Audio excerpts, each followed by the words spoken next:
Hey, good morning, Doug Terry, Albert Nico, your weekend lawyers, all things legal. You call us 260-1870 on the Oakland Heart Talk and text line, or you can text us at 260-1870.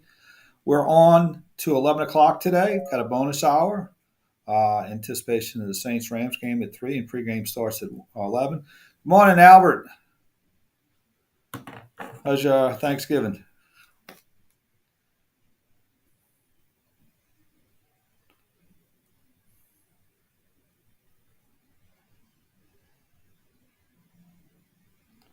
That's it.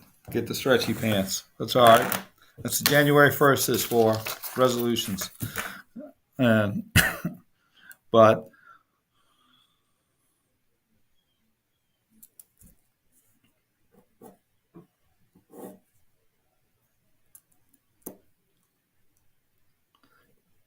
you know, since we got 3 hours, we may talk about that, about what it takes to get ready for a trial. That would be interesting. That would be interesting because I think a lot of people believe it's like TV. You just walk in and you start contemporaneously just spouting off some law, and then you leave and go home. So there's a lot more to it. But did you watch football? I think this weekend is the best weekend in college football with all the rivalry games. And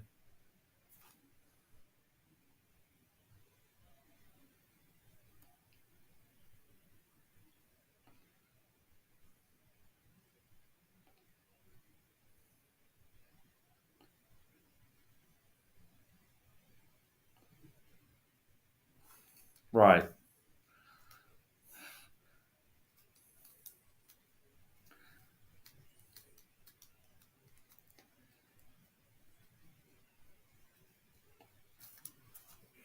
Hmm.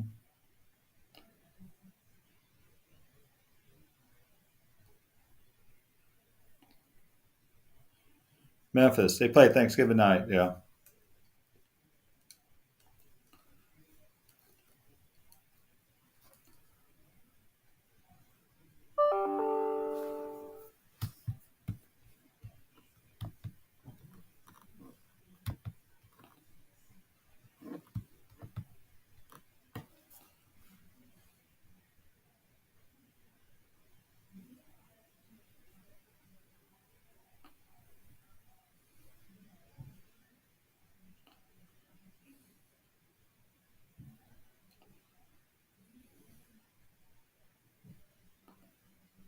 I think right. I think it'd be interesting to see if they could match Tulane and LSU in a bowl game. I think that would be great. Uh, you know, uh, Highly competitive.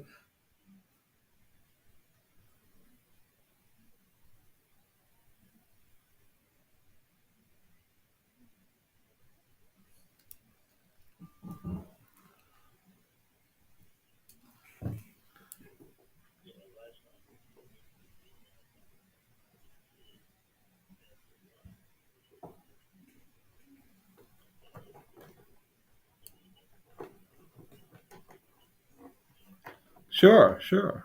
Well,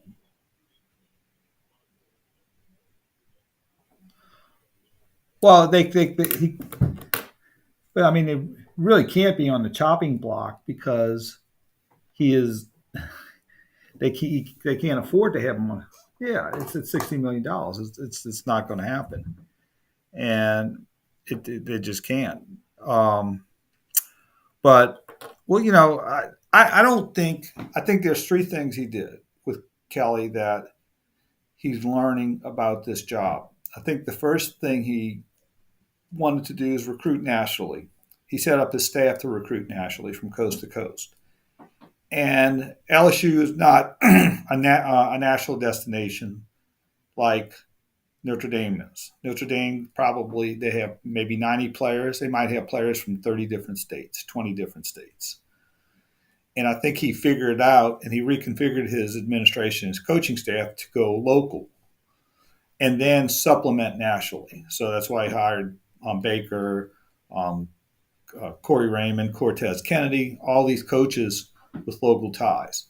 The second thing I think he probably wish he would have done for this year was go into the transport portal a little harder to plug some holes. I think he was much like from the Dabo Sweeney school of, hey, we're going to develop these players. We're going to do it the old fashioned way. I'm only going to use the transfer portal sparingly for this year. And he went in there and dipped in a little bit, but he really didn't go in head first.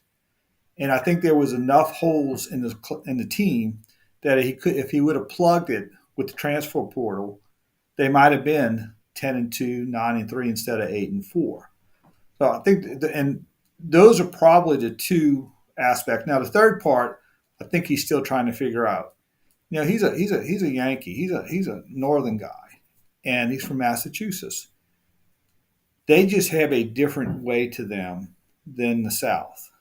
And in the South, we're just different. You know, like I think one thing that Coach O understood, and again, I think Coach O could have been a long term solution to LSU's coaching if he wouldn't have had the personal stuff off the field affect him to such a great degree. But players like just to talk. In other words, bring them in the office. How you doing? And just a Southern way to them, and that's what sort of culturally, talk to each other like we're on the front porch, just talking. And he's very different. I've heard that players have never really had a conversation with him. They have never had really a lot of interaction with him off the field. Just say, how are you doing? How's your mama? How's your dad? That type of thing that we do in the South. And I'm not saying anything's wrong with it, because if he wins, it doesn't matter. But I think he's trying to bridge that cultural divide from where he comes from in learning how to relate to the players. And I think that could be in part accounting for the sort of the ups and downs for this year, as far as learning how to meet the players where they are and communicate with them in a way that is constructive from given their background. And I think I do think there's a cultural divide that he's figuring out how to navigate.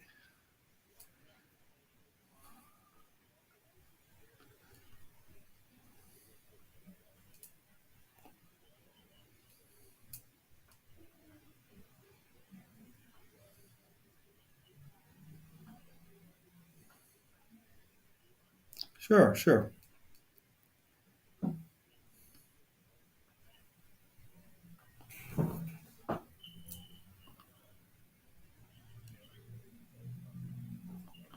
I agree. I agree. I agree.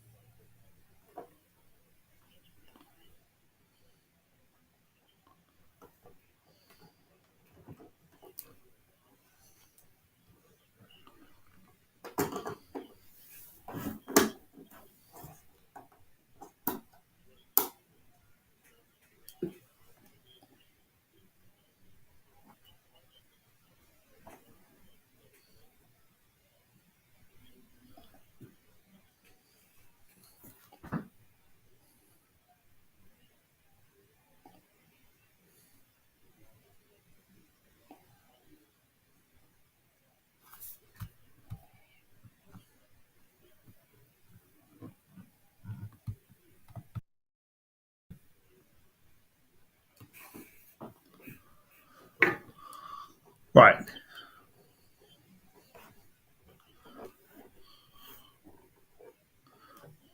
Well, okay, like you have to always recruit. You're always recruiting now. You have to recruit the incoming seniors. Now, like for example, Kelly's going to have to re-recruit Mason Taylor, Doug Nussmeyer, Emory Jones, Harold Perkins, because if he re-recruits them and gets them to come back, that's like signing four 5-star players. I mean that could be the difference, those four, from being 8-4 and 10-2 in the playoffs. So it is all consuming, and I do think he's more. And I'm not saying anything's wrong with it. He's more authoritative, less of a facilitator. And when you're more authoritative, you have to have leverage to keep the person there. That's why when you're in the military, Your boot camp sergeant is very authoritative because you're not going anywhere else. You have nowhere to hide. There's no exit ramp. And you sit up there and you take it, and for better or for worse. But now that the players have options, so if they get upset, they can say, so say, okay, I'm going somewhere else. I'll get paid somewhere else. So you're just going to have to adapt to that difference. What's very interesting? When the Saints sort of took a little bit of a tumble when Jim Finks was the general manager and they had the new collective bargaining agreement with free agency.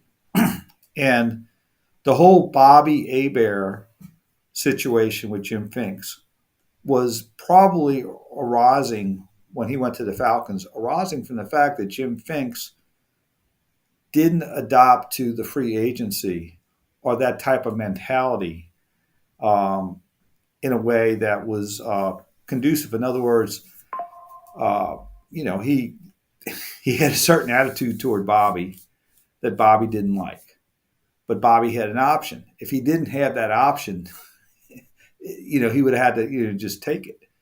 And I think he was slow to adjust. And I think when you have at the time he had been a general manager, he played in the NFL in the 50s, and he just wasn't embracing this new world. And I think he struggled with that. I think also Coach Kelly is not exactly embracing this new world in a way that he's got to figure out, how do I take my personality and adapt it to what I'm, the circumstances and environment that I'm here now. And look, 8-4 in the SEC is nothing to sneeze at. It's not what they wanted. I think the over under was 9.5. You are what your record is. You're 8-4. I mean, you could look at it two ways. South Carolina and Ole Miss, they probably should have lost. They'd be 6-6.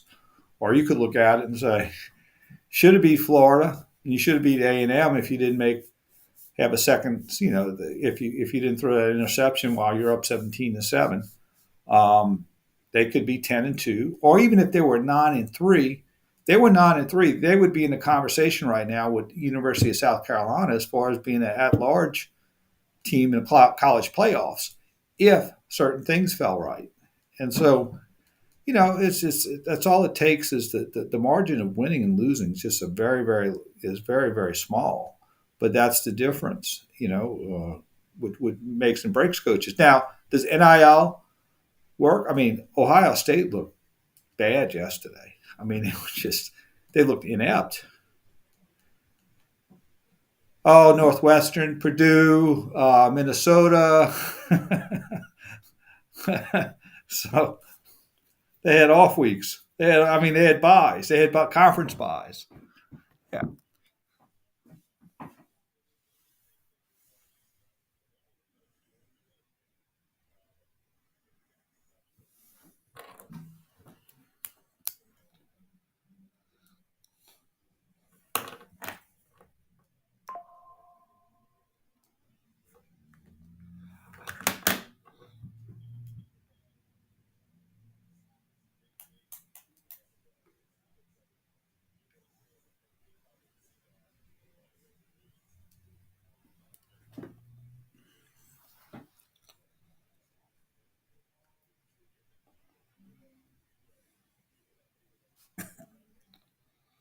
Well, yeah.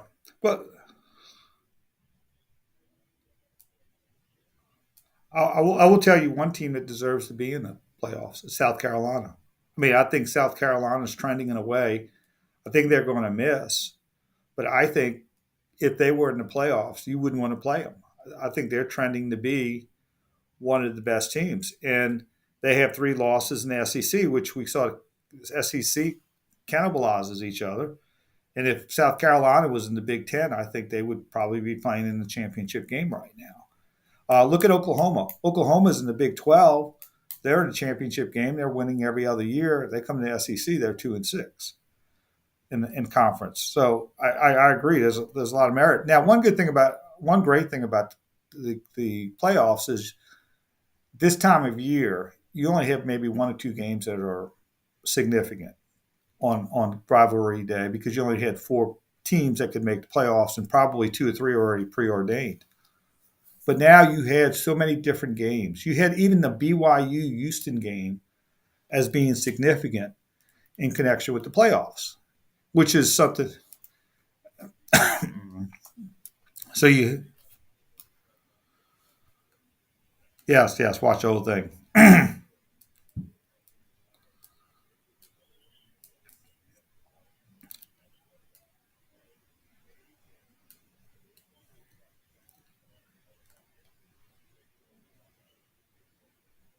Right.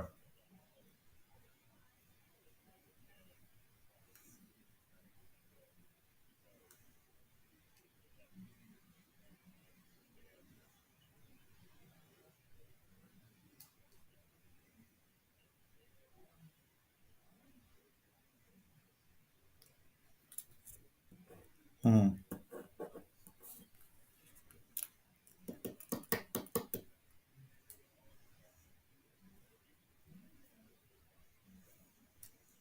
Mm-hmm. Mm-hmm.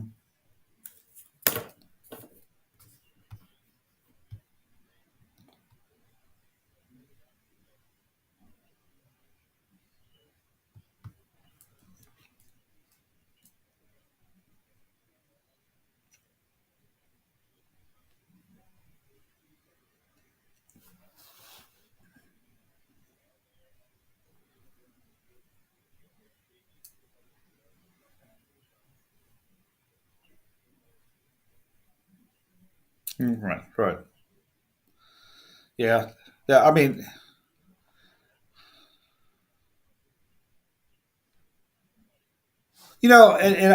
before we take a break, I want to talk about Bryce Underwood. And I at one hand, I was trying to convince myself it's not a big deal. It's sort of a big deal that we lost him. But on the other hand, Garrett Nussmeyer next year is better than a Bryce Underwood next year. In other words, if we get Garrett to come back next year, I'd rather have Garrett Nussmeyer quarterback us than Bryce Underwood. Because Bryce, as a freshman, I don't care who you are, there's no guarantee that you're going to learn the game. Yeah,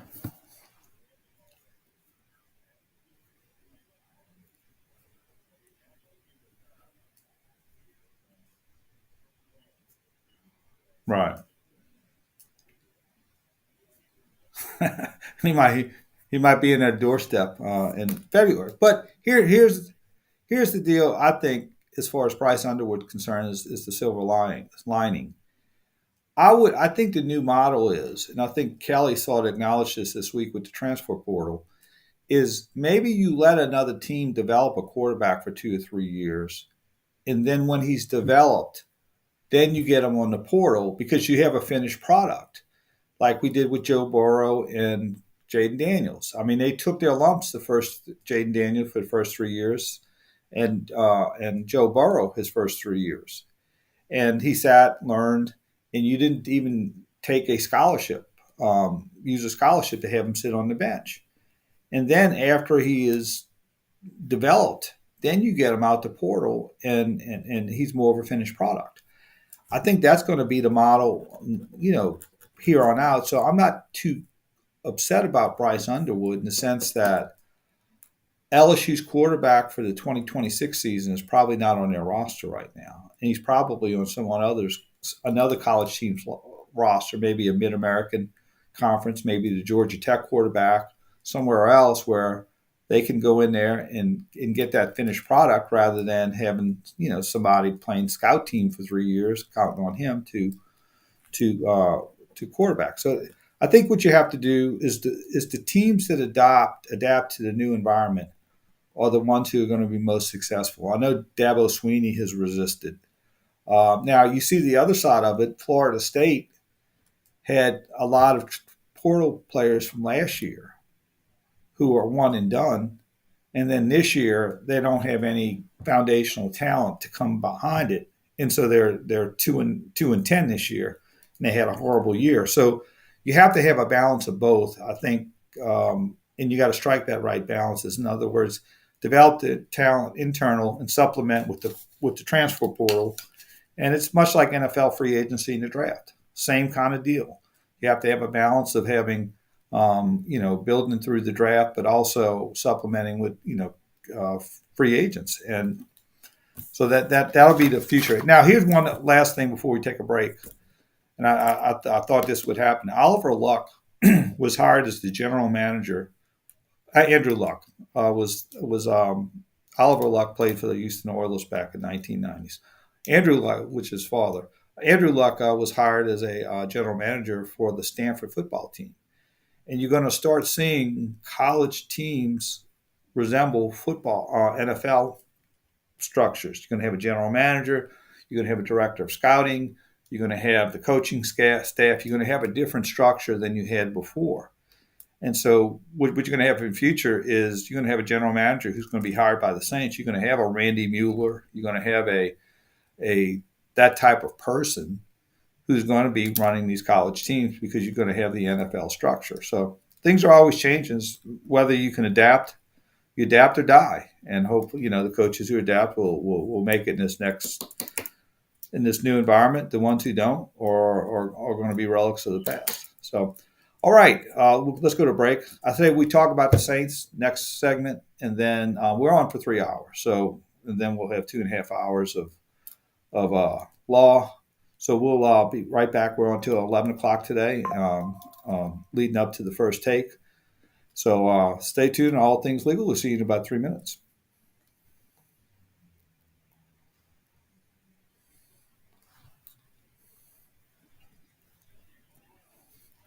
How about this? How about 70s music? KC and the Sunshine Band, Bee Gees, the Spinners, that's 70s. Um, well, okay, let's see. Okay, 70. Let's also Boston, Boston,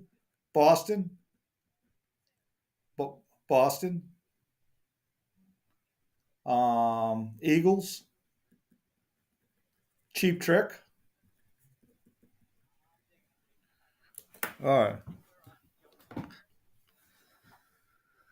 Um, let's do Bee Gees.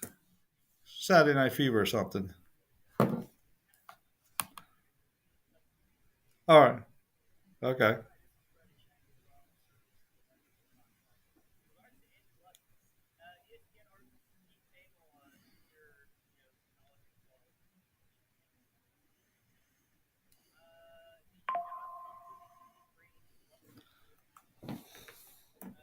Business and business aspects. Yeah.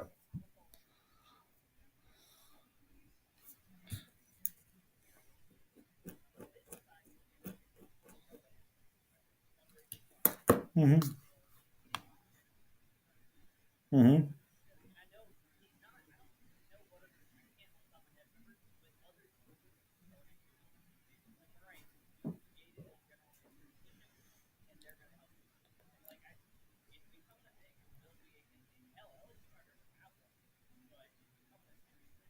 No, I told them. I tell the young guys who want to get in sports law, that's what you need to do. Because all these colleges are going to have a general, a NFL structure to it. Because you're going to have a whole scouting department for LSU scouting Mid American. It's like in the NFL they have a scouting department that scouts the other teams. So if a player becomes available, you know that if they could fit your system or not. And they're going to do that with start identifying, Mid American.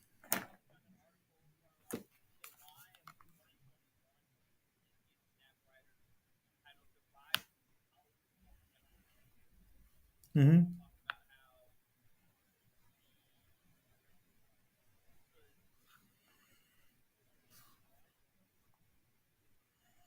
Mm-hmm.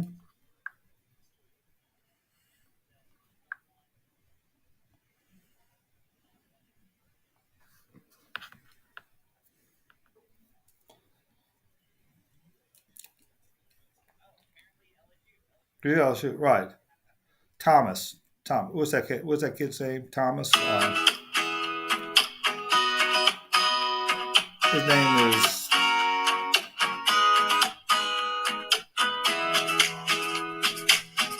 Austin Thomas. Yeah.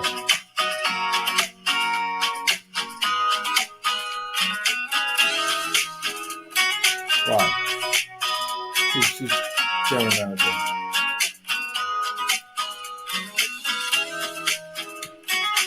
Mm-hmm.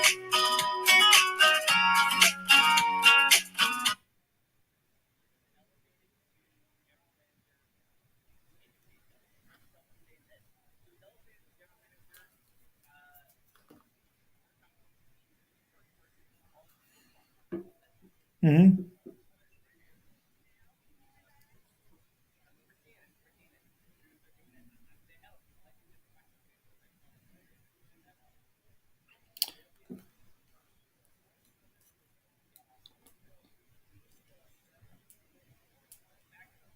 Yeah, we'll do about a 5 minute on the Saints.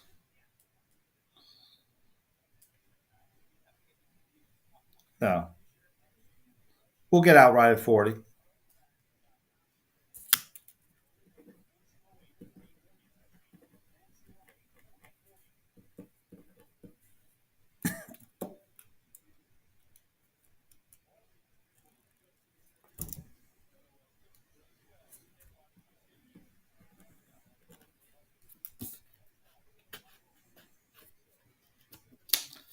All right, we're back. Does that bring you back to high school, Albert?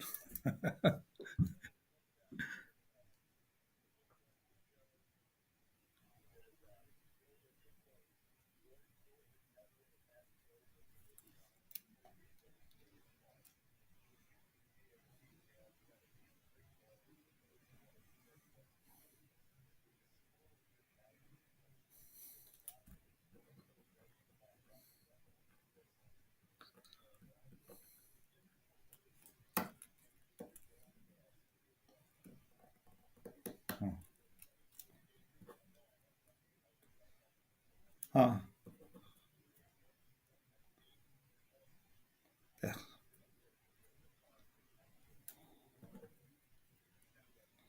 You're reaching back to the Jim Haslett reference. Now, one reference I wanted to give you. That was it. That's a Jim Haslett reference. I'm wondering if Ohio State's thinking Ryan Day, Les Miles, any similarities there. But anyway, okay. Just we'll go a couple minutes to Saints. We'll be on a couple and a half hours, but till 11, so we'll have plenty of time to talk. And I do have one subject matter I want to talk about. Um, is the Saints and Darren Breezy. I think when with the change 2 games ago, they needed a change for short term and brought a new element into the locker room. A little bit more maybe accountability, a little bit more fire, a little bit more emotion. Um, but right, a lot more emotion. But one thing we'll see the next 5 games is whether this is going to sustain itself or not. And I think he's on a 8 game interview, or he's got 6 games left. So an 8 game interview. He's passed the first 2. But I really do think if you're going to consider him, I think he's got to be at about 6-2. And so we'll see if it's just sort of a short-term emotional response, or whether Reezy is could sustain himself. Now he's getting some breaks. Taysom will be back. McCoy may or may not be back, but the injury situation's slowly improving. But the Rams we don't match up good with the Rams. We never have, and not since 1967, after John Gilliam ran back the opening kickoff. We haven't really done it. Rams has sort of been a nemesis to us. We did. Archie Manning did beat the Rams in September. Yeah, when he ran for Super Bowl. That's right. It was the last play of the game, and he ran a quarterback down around the left end. If they had instant replay, it might have showed he fumbled. If you remember that play, because he fumbled, they called it a touchdown. I think they won 20-17, maybe. Winning, and that's what they were saying. Archie was a savior. But we had the no call ball. We had in 1982 or 83, Bum was about to go to the playoffs, and we actually punted from the 31-yard line with about a minute and a half to go. We were up by two instead of bringing in Martin Anderson. And then the Rams, it went in the end zone, so they went 70, 65 yards, and Mike Lansford kicked a field goal, knocked us out of our first potential playoff in 1983, and so the Bum went south after that. So the Rams have always been a nemesis. We don't match up well with them right now. Uh-huh. Who's that? That's right. Hakeem Doc. Well, that's right. That worked out okay. Um, but we'll see. I mean, I think today's a big test to see if it's for real or it's just sort of a short term emotional response to having a new coach. So I think it'll be interesting. And if the Saints get past the Rams, the season starts to become a little bit more interesting. Not to say that they are playoffs, but it starts, just sort of like saying, okay, sort of pulling this back in, and well, we'll see. We'll see how with the where they go.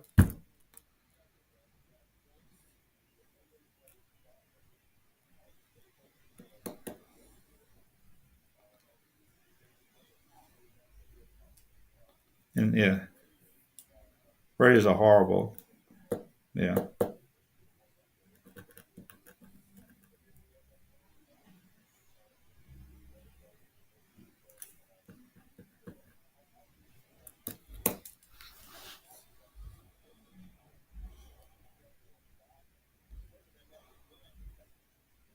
early on, right?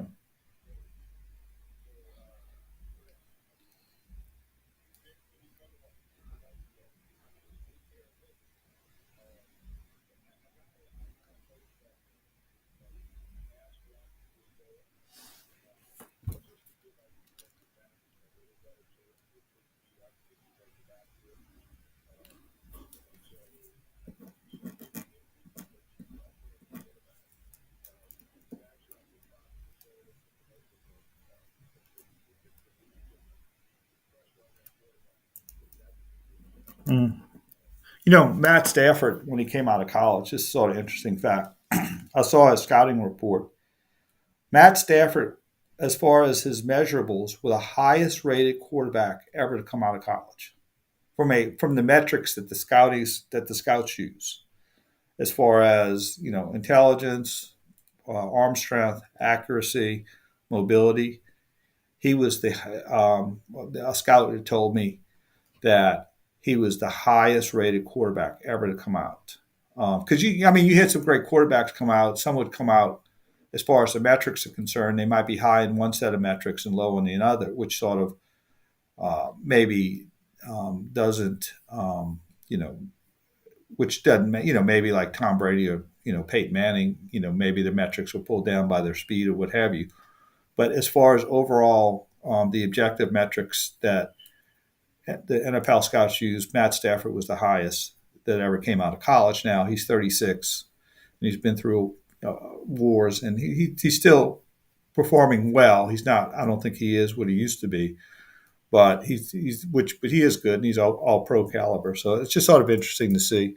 So it's worth watching this week, unlike 3 weeks ago, 3 and 4 weeks ago. So we'll see. But let's go to a break. Doug Sinceri, Albert Nico, your weekend lawyers, all things legal. I wanted to ask Albert about what he does for trial preparation because he was supposed to go to trial tomorrow, and sort of discuss what actually goes into it. And I guess it's a lot to it. So we'll go to a break. This is Doug Sinceri, Albert Nico, your weekend lawyers, all things legal. We'll be right back after this brief time out. Oh yes.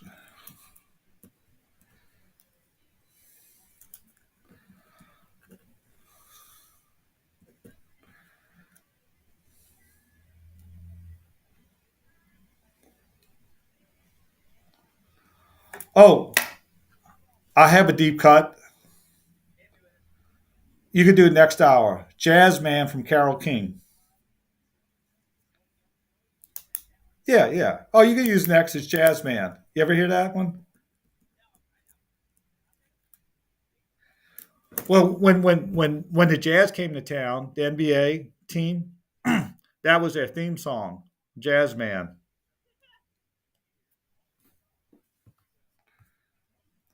Oh, here's another one you deep cut.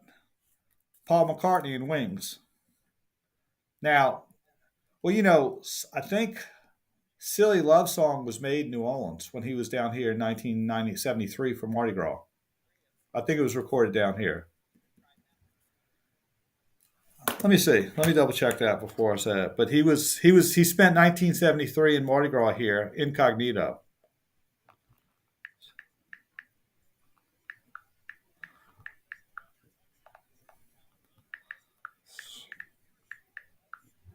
Let's see.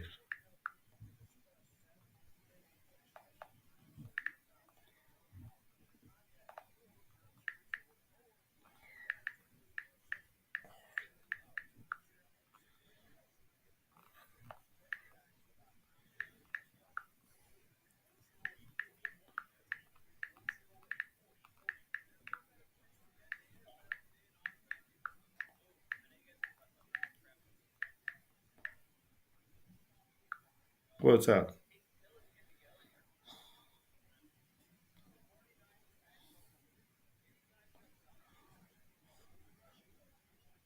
What what's that text say? What's the text say?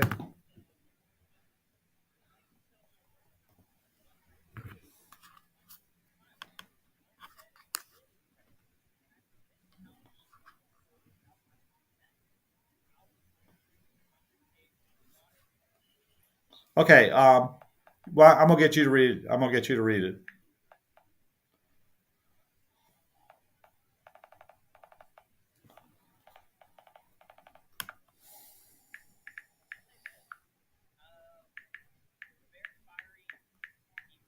Yeah.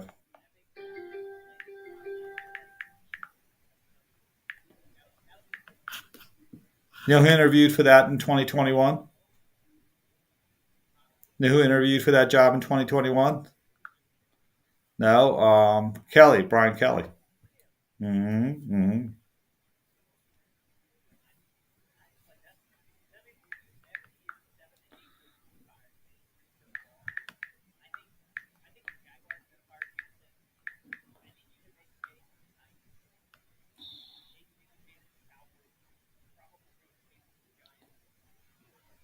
Oh, all right. I was wrong.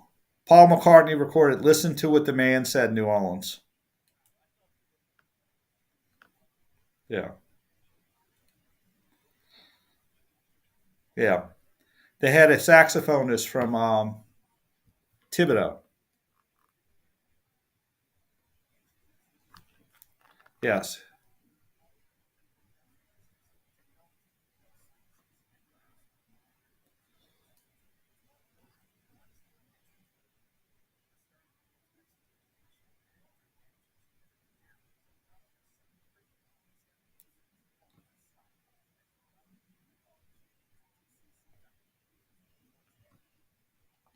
Yeah. In '75, he came here from Mardi Gras.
Yeah, yeah, that's what I'm gonna do. That's what I'm gonna do. Yeah, let's do that.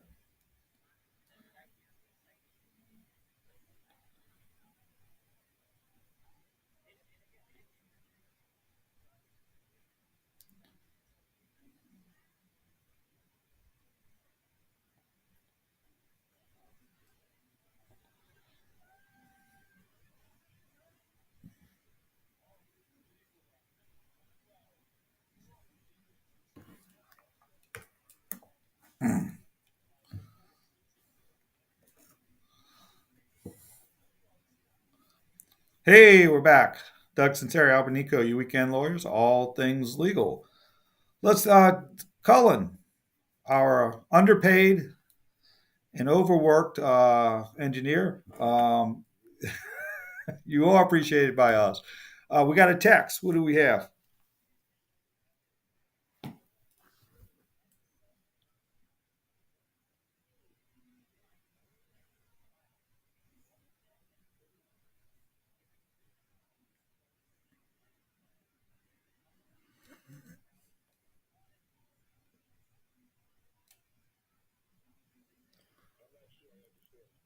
Okay, I think it was saying he wanted to sell his house to a relative, and he wanted to sell at the same price that he bought it, so there would not be a capital gains, presumably. But he also doesn't want his spouse or his son to sell the property. Is there anything he can do to stop him from selling it without his consent, even though he sold it to his? He wants to sell it to his child, but he also, yeah, yeah, he doesn't want the child to sell the property without his consent. There you go. There you go.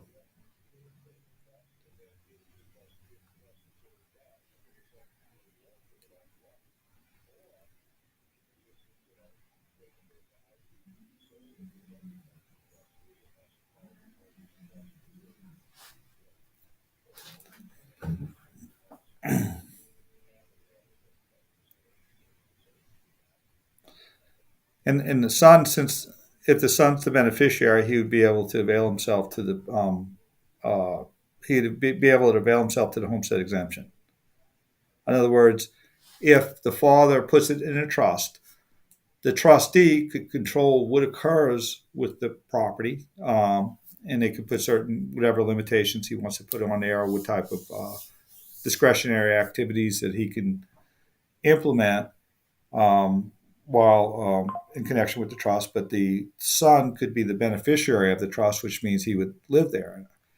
And they also could put conditions in there that the beneficiary would be responsible for certain um, expenses such as utilities and property taxes and insurance if they if he wanted to continue to be the benefit, that would be one of the obligations of the beneficiary. So basically a trust could accomplish that objective. You'd form the trust, then you would the trust document is basically the terms and conditions of the trust. I always think of a trust like a container, and then you put an asset into that container, and then the trust document explains what occurs with the with the asset inside the container, and it basically states that the trustee would have certain powers, and that the beneficiary would have certain enjoyment of the property, with maybe certain obligations also. So, in order to uh, accomplish that, you would, in essence, could do a trust. Um, and the homestead exemption too is, um, as you know, you can only have one homestead exemption, and obviously, if the beneficiary is living there, he would be able to use his homestead exemption for it. So okay, so that's pretty straightforward, and not a lot to it. Um, all right, and uh,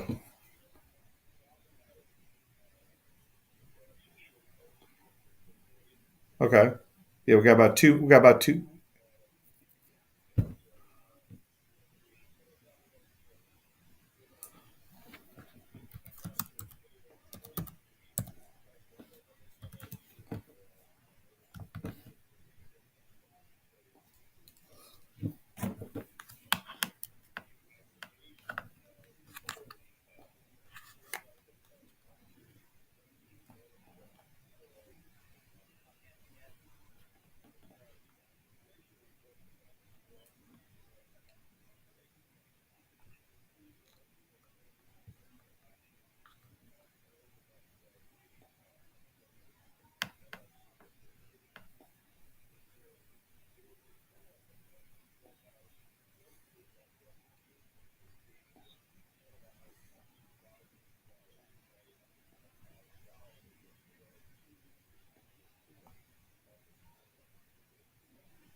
Okay.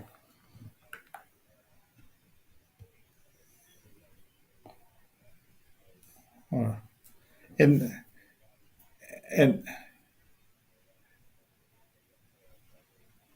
okay, and we'll probably yeah,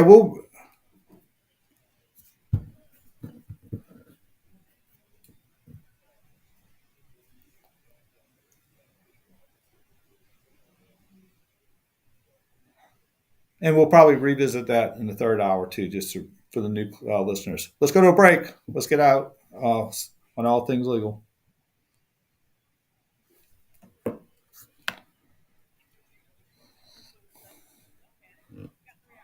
Uh,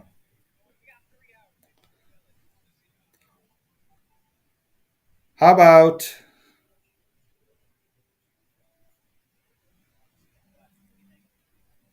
Elvis in the '70s is pretty good.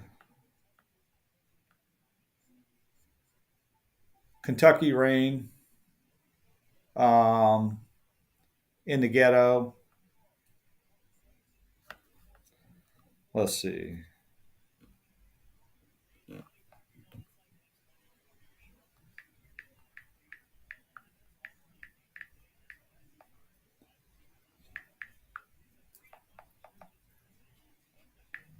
My Way.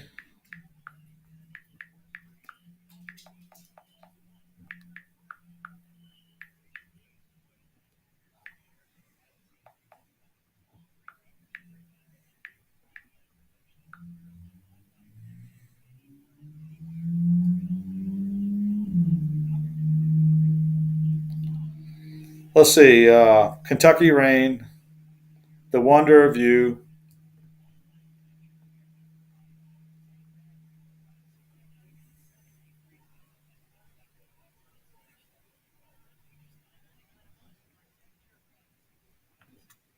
Always on My Mind. Burning Love.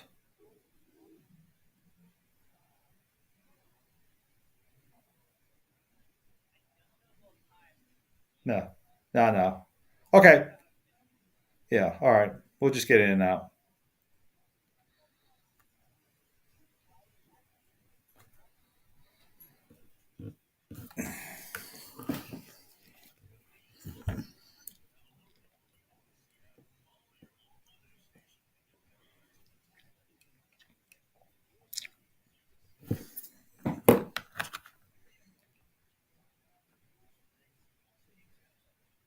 Unchained Melody. That's good. He's got a bunch of them in the '70s. All right.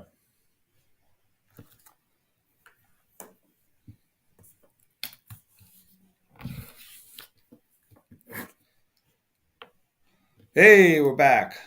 We're back with Elvis in the '70s. Doug Sincero, Albert Nico, your weekend lawyers, all things legal. We're on till 11 o'clock today. So we're leading into the first take. And then first takes at 11, countdown to kickoff at 1, and kickoff with Deuce and Mike Haas at 3:05. So just stay tuned, and we're going to go to national news. We're going to go to local news. We'll be back in about 10 minutes for hour number 2. We got a bonus hour from 10 to 11. So stay tuned on All Things Legal. We'll see you in about 10 minutes.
Oh, here.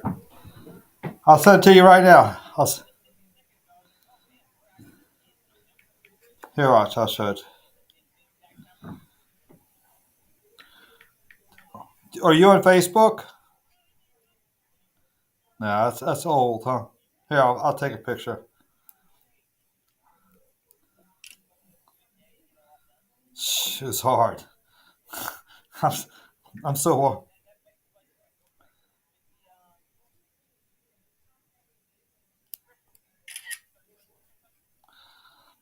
You know, are we going to have a show before Christmas? The 22nd, huh?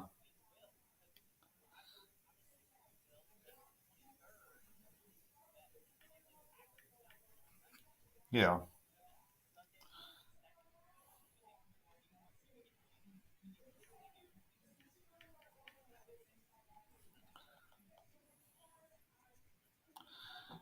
Yeah.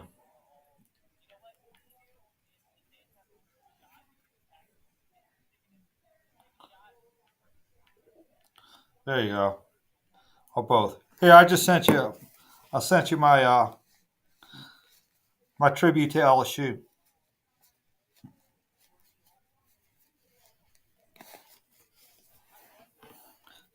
You like it? Yeah, it is. I mean, that's not even like I've got in the front, like where the driveway is. I got deers. I've got freaking balls hanging from trees. I'm sort of nuts. We're finishing up today. It's like a 4 day thing.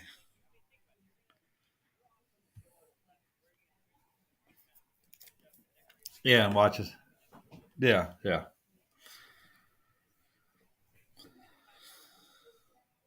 Hmm.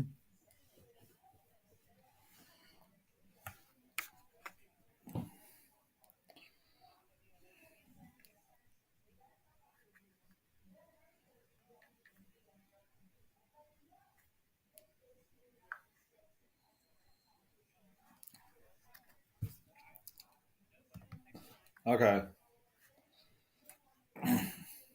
Yeah, I know.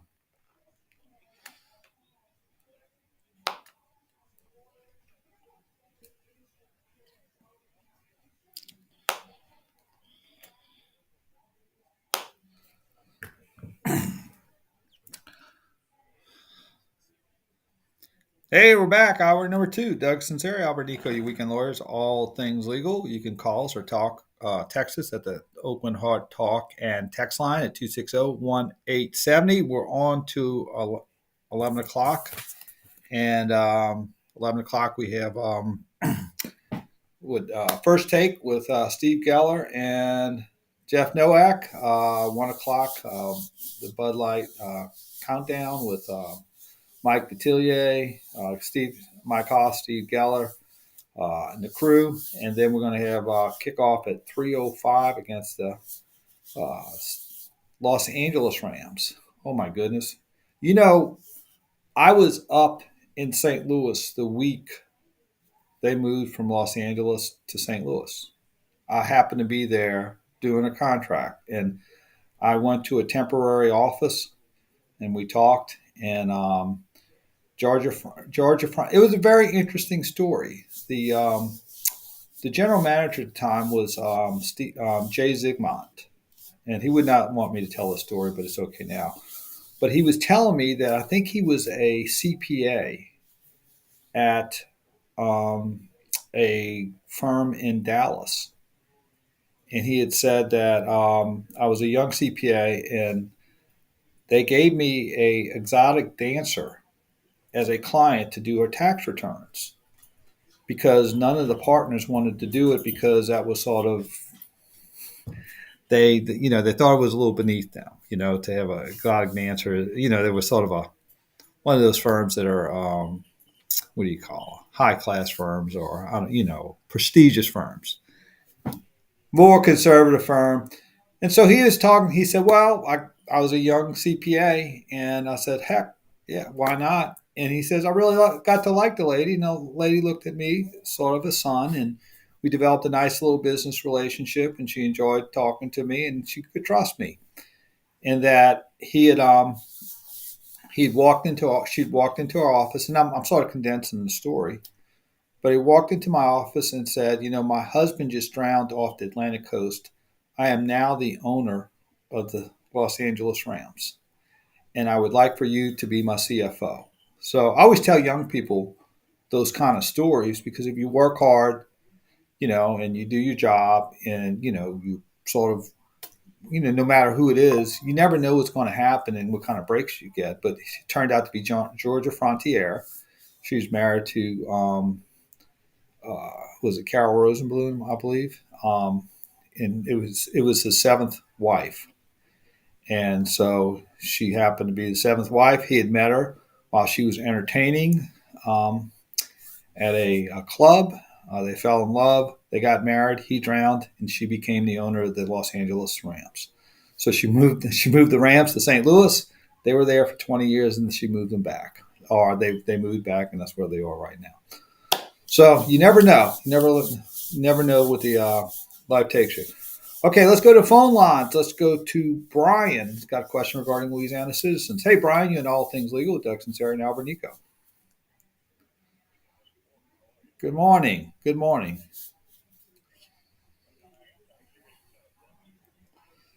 No, I think she was more like a piano player, entertain more of a Chris. I'll say Chris Owens. She's more of a high class nightclub entertainer. There you go. So, all right, all right. Only in America. That's right.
Well, okay. I mean, you're talking about the process. I mean, your ultimate recourse is um, to get another insurance company to write you, cancel citizens, get the refunded the unearned.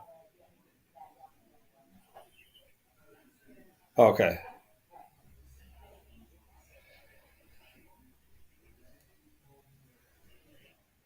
Yeah. Right. I got you.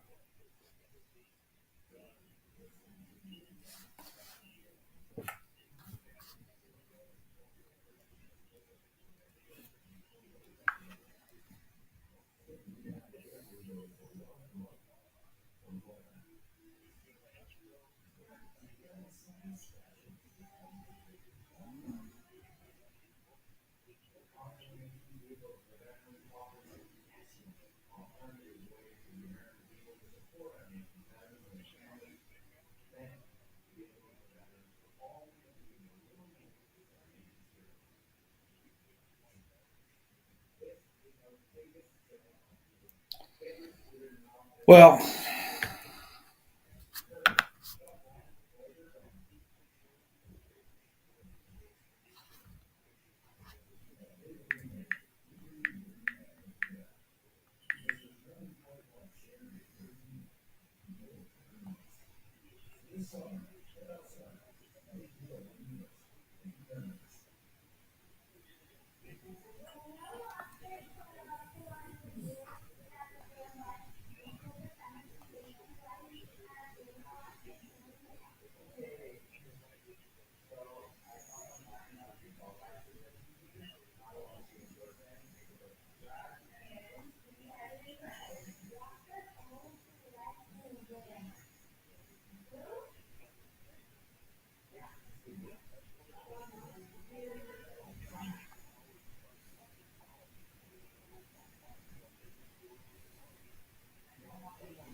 yeah.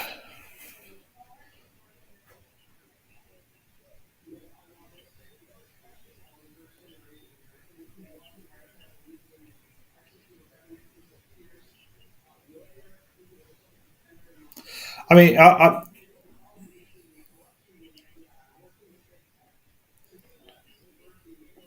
they're going to sit right.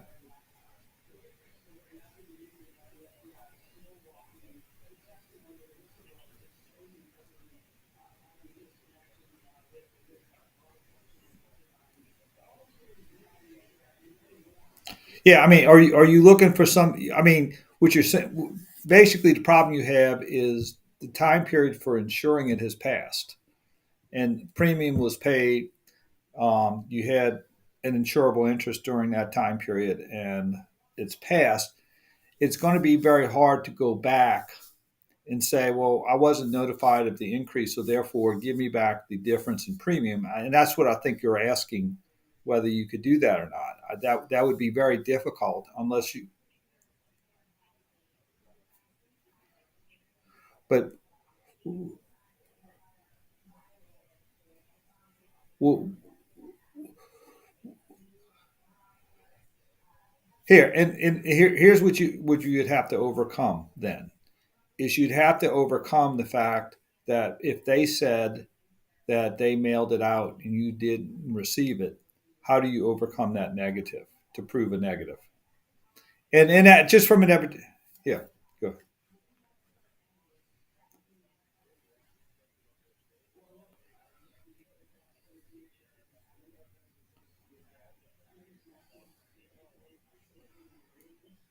Or your neighbor got it.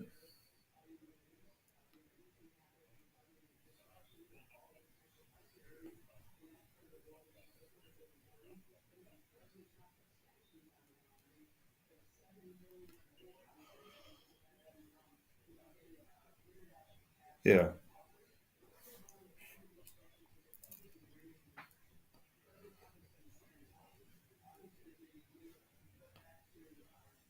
All right. So, all right. Thanks for the call. That's a when you have the escrow, and we've had, especially with a lot of these hurricane claims, you've had issues regarding with the escrow accounts where sometimes your escrow account will get the forced placement. You already received, bought your own insurance, and you have two insurances, or the escrow fails to pay, the insurance, and there's a due to some type of miscommunication or disconnect. And I think the best thing to do in those situations is sort of have in your internal calendar to see, maybe it's at the end of the year or a certain time of year, your homeowners is up. They should sort of do a tickler every year and say, okay, just look at your escrow statement, look at the get with your insurance agent, revisit the issue, because a lot of times what happens is we don't look at the policies, and I say we all don't until there's an event. And we had one claim back in, I think, Hurricane Katrina, where the the homeowner was paying a different type of insurance that never would cover their house, and they paid it over the course of 20 years. But he was like, there was no claim, so therefore there was no reason to look at it. And so when he had a Katrina claim, it turned out that this type of policy had wrong information. It didn't have the type of coverage that he wanted, and he was sort of out of luck because he had been purchasing the wrong type of insurance, and nobody ever caught it. So, for the most part, you know, I guess your insurance doesn't become an issue unless you have an event, but you want to probably be a little proactive about it every year, sort of review it, get with your insurance guy, cross-reference with your escrow statement to make sure that, when the premium was billed, it came out your escrow. And if you do that proactively, you might be able to avoid, the problem that our last caller had. So, but he did have that amount that was deducted. So I guess he figured it was okay. But still, you still want to cross-reference that, and maybe get a copy of your policy every year. Get a copy of your declaration statements. Put it on your scanner or wherever you keep your important papers, just so that there won't be any kind of confusion if you do have a claim. So there you go there. And also, man, it's tough. I don't see how these young homeowners can afford houses now, because between the insurance and the insurance property taxes, that's almost like having a second note, and that's just tough. But I think a lot of people ask, what can you do to lower insurance? What can happen? And I mean, there's certain laws that you could pass that could mitigate fortified roofs do well. You could maybe get higher deductibles and self-insure to a certain extent with a higher deductible. There's certain things you can do, but the bottom line is we're just going to have a good extended period of time, 4, 5, 6, 7 hurricane seasons, that we don't have a hurricane that hits us in a dramatic way. And at that point, that's the only thing that's ultimately going to lower, premiums. And, yeah, yeah.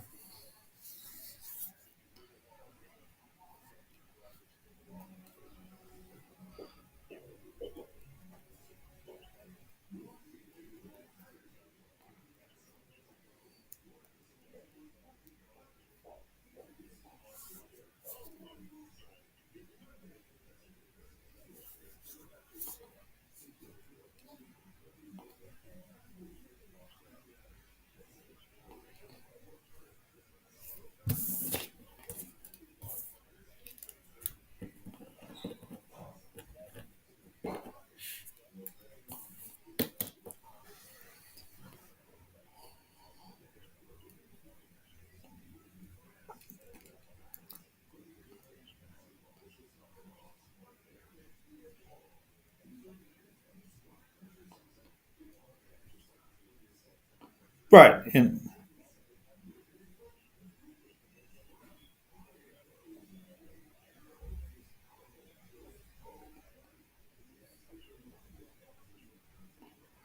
Well, and I'm sure that insurance, if it was offered by the federal government, would be scaled back. It wouldn't be, you wouldn't have a lot of the coverages that you would have in a homeowner's policy, because you got loss of use, you got contents, you got debris removal, you have a lot of other different coverages that supplement your original coverage that you won't be able to get. The I guess if the federal government offered that type of insurance, it would be very streamlined, maybe just for structure. And yeah, yeah.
Mm-hmm.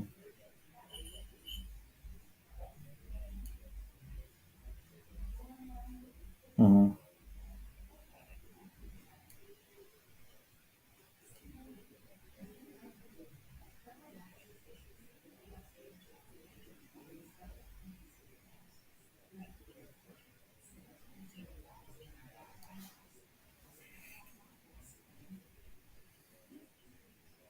Mm-hmm. Yeah. So it's tough decisions. And again, for the first time homeowner who's required to get homeowners insurance, required to get, obviously flood insurance is a good deal because the premium's not cost prohibitive. And the routine property, it went up, but it's still maybe 100 a month for most, most areas at the most, which is not bad for insurance, as far as insurance is concerned. It's just basically having like two notes, and it's just, home ownership is what probably is the best thing for neighborhoods and is best things for communities. If when you have home ownership, you have a different level of community activism, community involvement, and so hopefully, we have two top guns in Washington. We have Mike Johnson and we have Steve Scalise. Maybe that's something that can be tackled in the next 4 years. All right, let's go to a break. Doug Sinceri, Albert Nico, you weekend lawyers, all things legal. We'll be right back after this brief time out.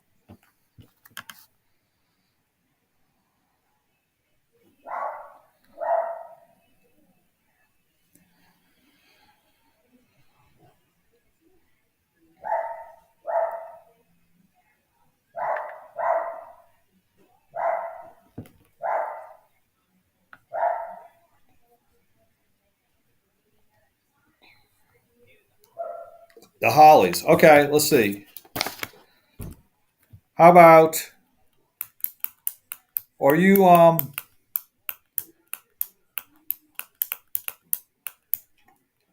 like Cheap Trick? You ever hear that? Surrender? Cheap Trick Surrender?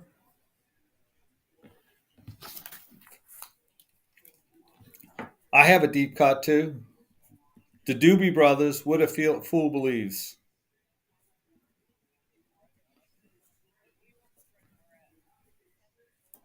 Uh, let's see, sorta in the middle.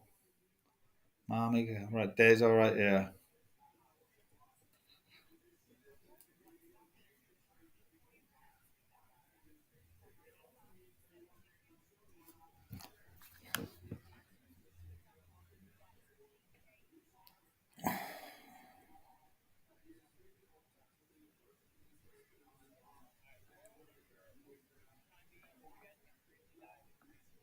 Yes.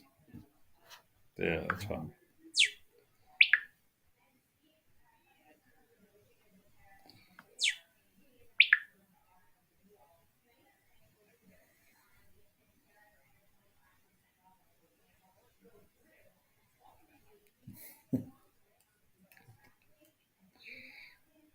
I was, yeah.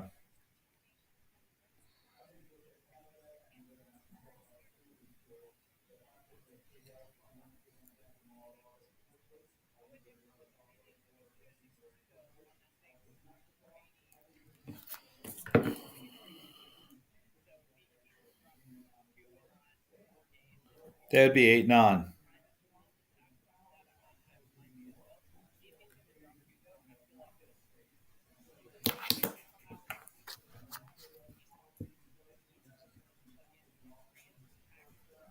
Yeah, yeah,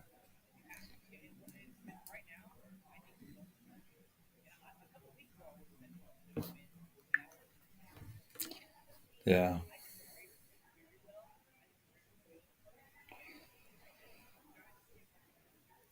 Everybody. Yeah, the Giants are beyond horrible.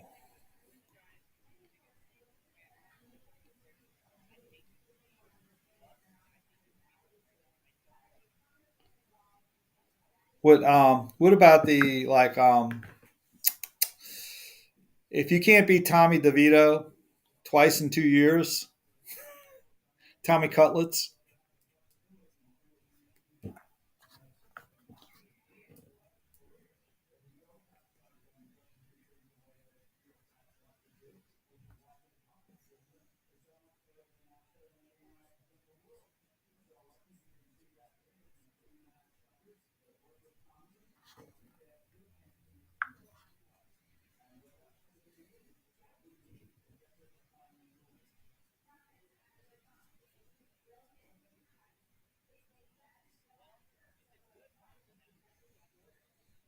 Okay, that's fine. Let's go with the caller. Let's go with the caller.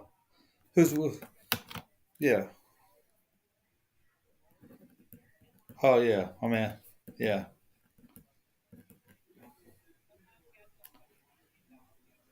Yeah.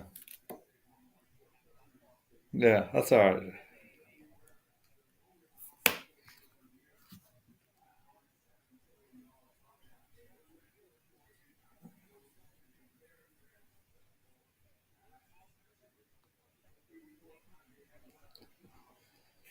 Um.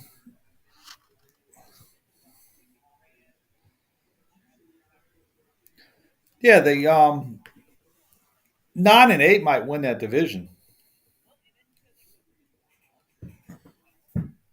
The Falcons are. Yes, I know.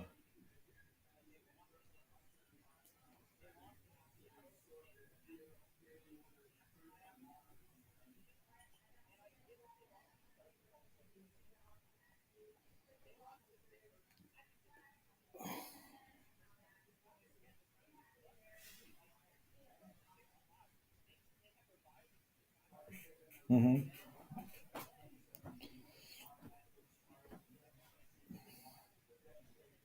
Hmm.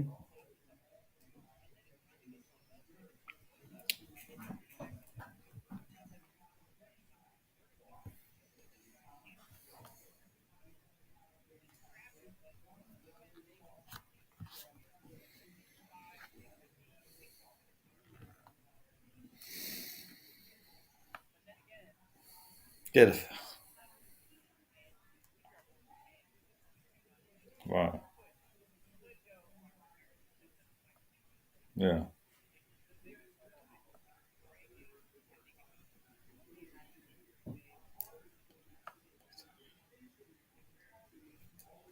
What happened at the end of the Florida State game? There's some incident where they tried to plant the flag. I tell you what. So what? You lost the game. I think it's great. I think that you lost. I mean, I mean, yeah.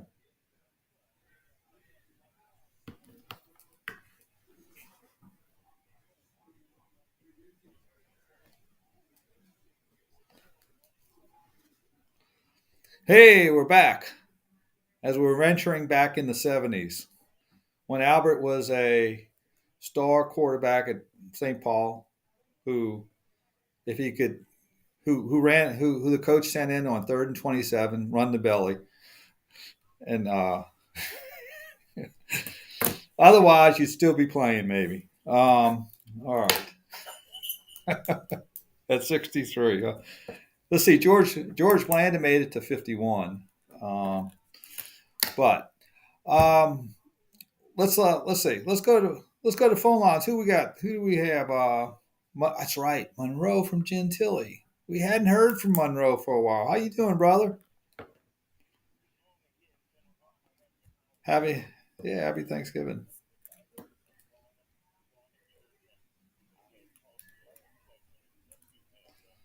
Mm-hmm. Sure.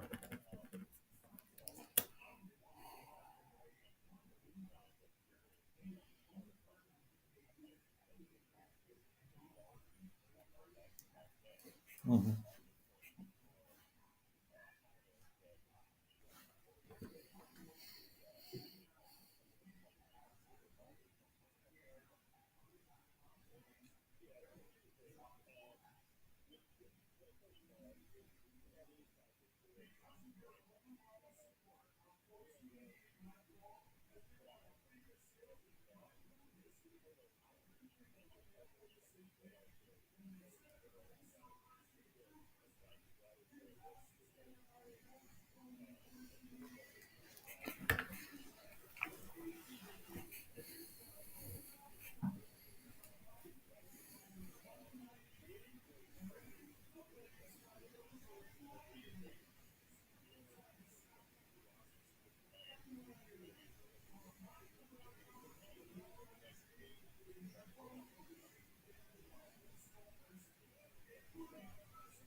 Now, also the forced placement coverage. There's a couple of other issues too. First of all, it doesn't. The coverage is only for structure. It's not for contents, not for loss of use.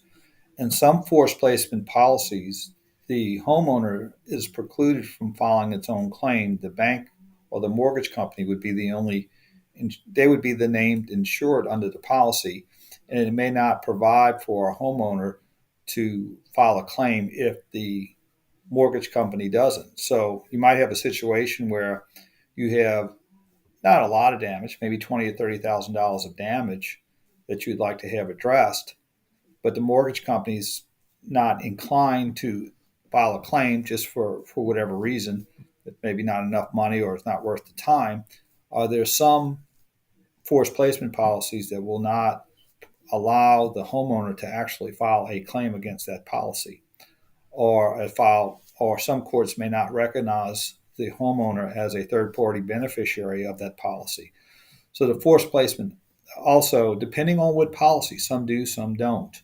Um, there's a question as to whether the homeowner would have a right to assert an independent right or independent claim in case of a loss in absence of the mortgage company's participation in that claim.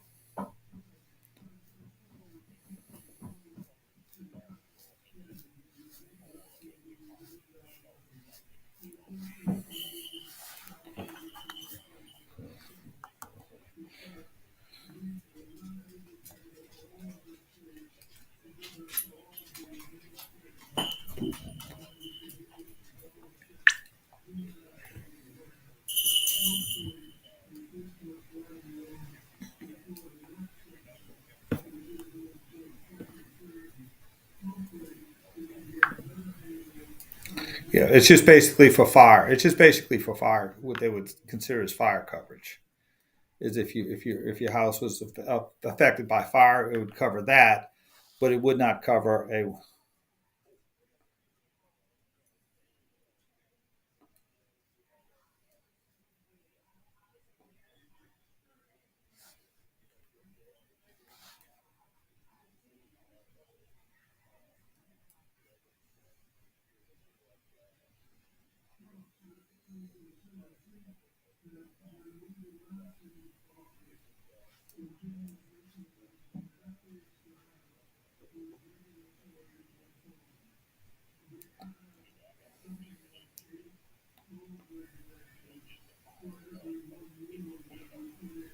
Yes, but water heater explosion.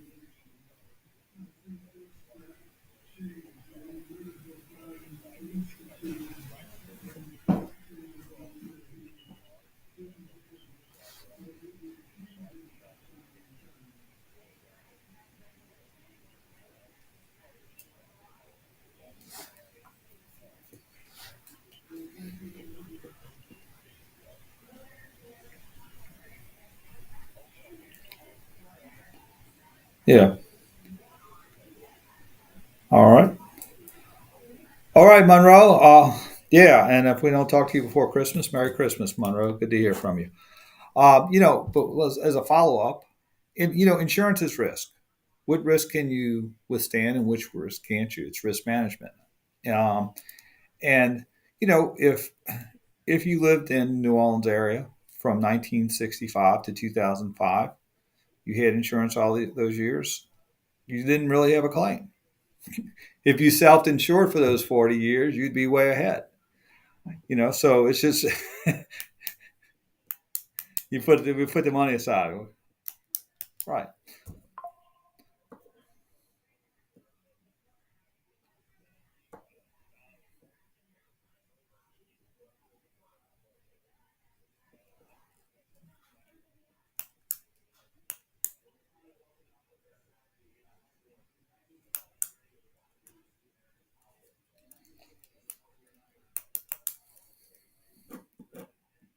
It's just a risk. It's a risk, and it's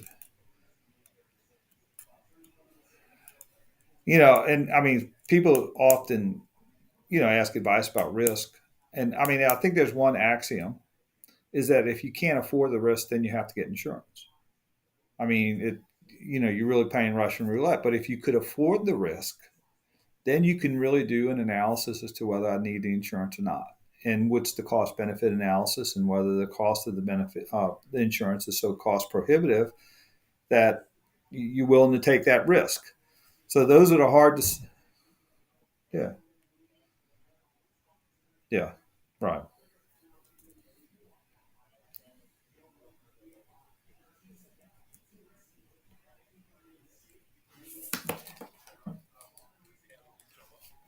Hmm.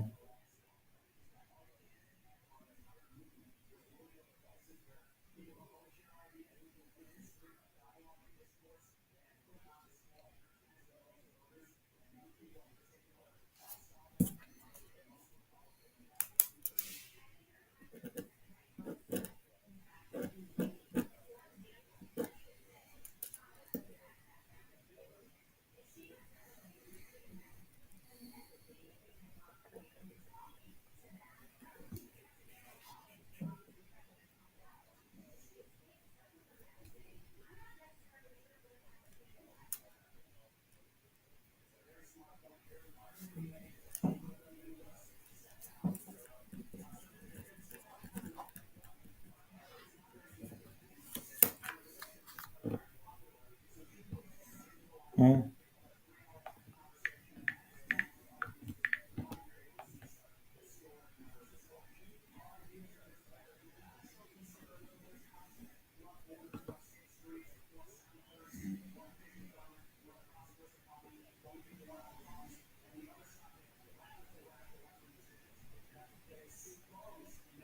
Okay.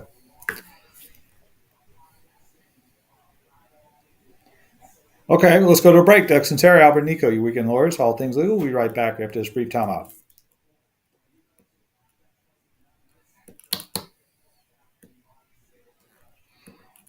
You know, Todd Rundgren's great. He is. He is. He was traveling with Ringo Starr's All Star Band for a long time. Yes. No, no, late, recently. He's part of Ringo Starr. All right.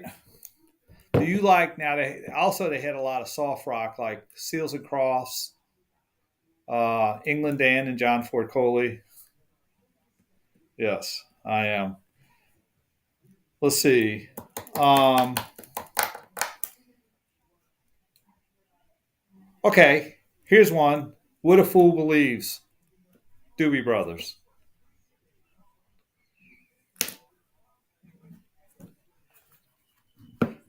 What a Fool Believes. That's a big nice. That was a number one song. Right at the goal line, near side. Cuts to the middle of the field. Anderson with room across the 25-30. He's across midfield, far sideline. Couple of blockers leading the way. Anderson, 20, 15, 10, 5. Touchdown, Fighting Tigers. 99 yards for Aaron Anderson. And the Tigers regain the... Yeah, I think it will. I live in the off the sixth hole at our golf course, and there's like a pond in between ours. It's about 30 yards, no, about 25 yards long. So we will, like, if you hit in our yard, you got to really hit a bad shot, and we'll find 2 golf balls a week.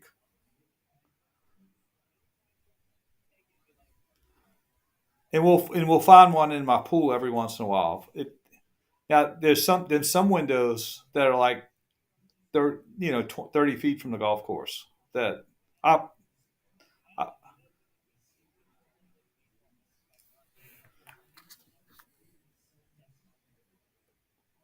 whereas oh yeah, yeah,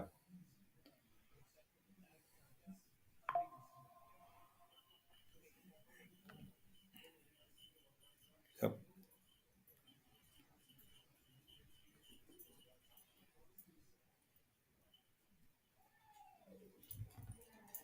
Again.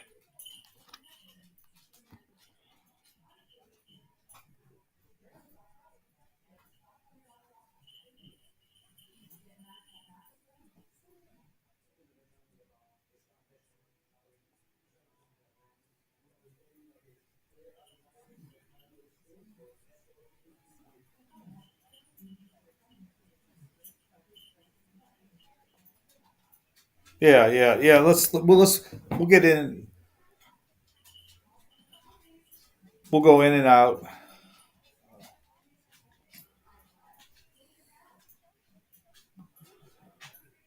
Yeah, yeah. Just get them all out. I'll go 1 minute, and we'll go 1 minute.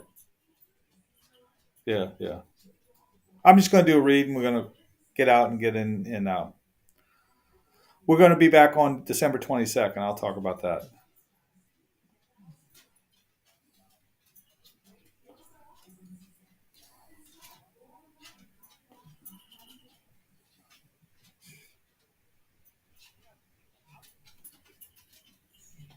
Okay.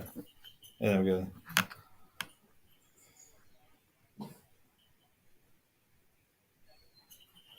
Okay.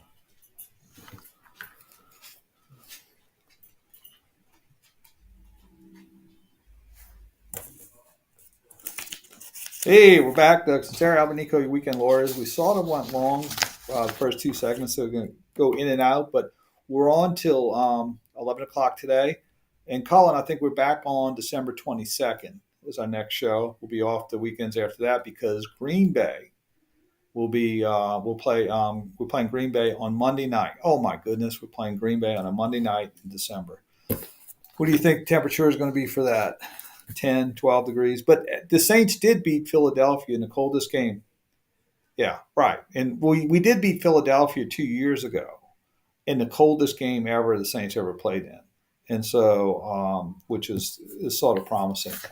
But let's go to, so we'll be on till 11 o'clock. We'll be on December 22nd, and then we'll finish the year. And then we'll start our, I think, is it 17th or 18th year on the air for WWL? I think it's the 17th. So we'll start year 17 after January, probably second week of January, unless the Saints are in the playoffs, right? I think we'll be starting the second week of January. So let's go to a break. Ducks and Sarah, Albert Nico, you weekend lawyers. We'll be right back in a couple of minutes.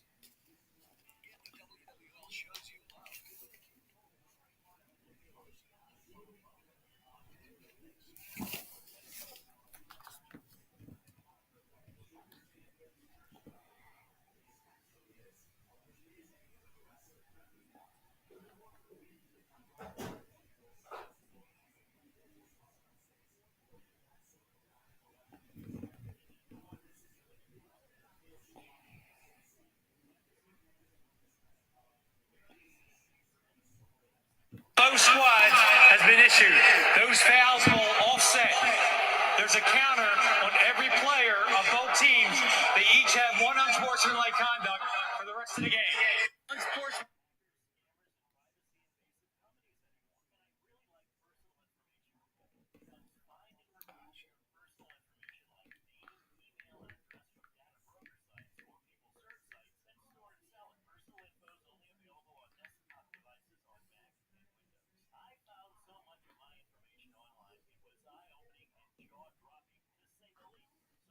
Unsportsmanlike conduct. Shoulder injury, took him to the locker room for further evaluations. Afraid there could have been further damage, but Nuss came back in, saw an exchange between he and coach. DA must destroy. Shoulder injury, took him to the locker room for further evaluation.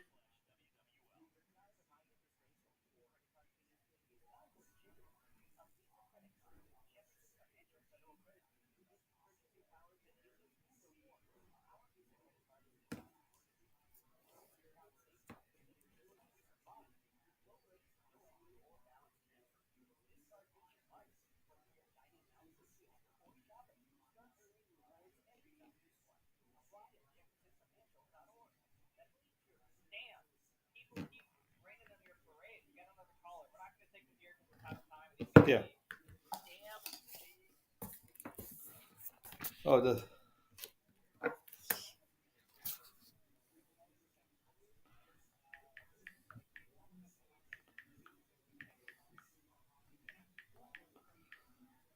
yeah. Okay, gotcha.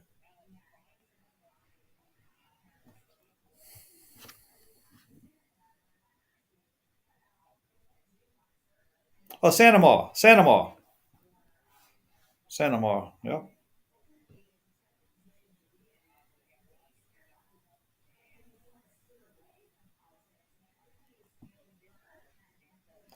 It's Stamant. Saint Amar. Santa Mar. It's right by Gonzales. Yep. They had a 2-lane. Yeah. See, the LSU played. They had a player played 2-lane, John Williams, who Santa Mar, but they shut down the program for like 4 years because he took gambling money in the 80s. So Tulane didn't have a basketball program for 4 or 5 years. Did you know that? There was a gambling scandal. They shut it down and they brought it back. But they, yep.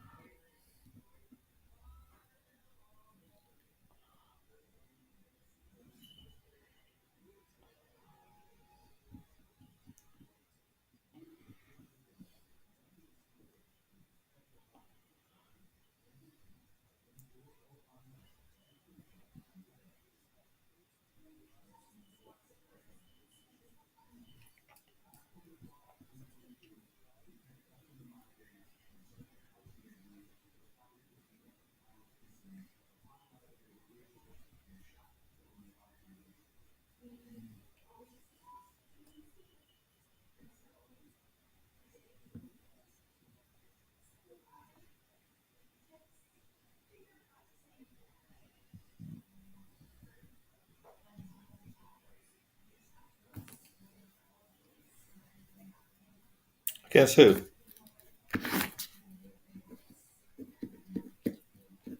But I guess. It'll be okay. How long are we going to have? All right.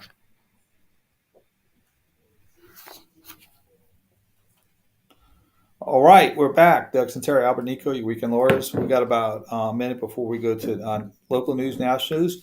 Cullen, our crack producer, indicated that the LSU is being projected as a possible site for a New Year's Eve bowl against TCU, which would be okay.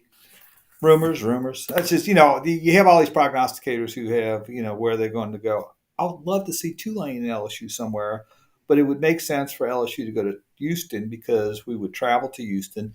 And in fact, I think Houston has the largest alumni association for LSU outside of Louisiana than any other city in the nation. So they have a larger alumni base than anywhere else. So I guess Houston would be a nice, okay destination. Probably, I'd like to see maybe a little better opponent than TCU, but that's just conjecture. So we won't know until next week. But gosh, it would be fun to have LSU Tulane in Texas Bowl, but I don't know if that could happen or somewhere. That would be fun.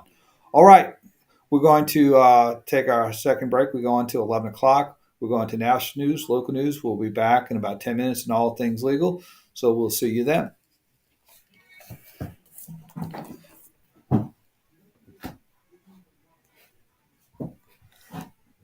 All right.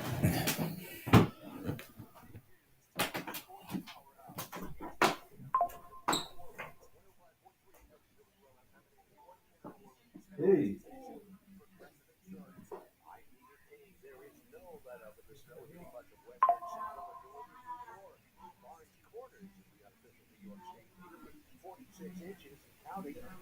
Southeast of Watertown, and a few miles away from where we found WWNYTV's Chad Chirac. Copenhagen?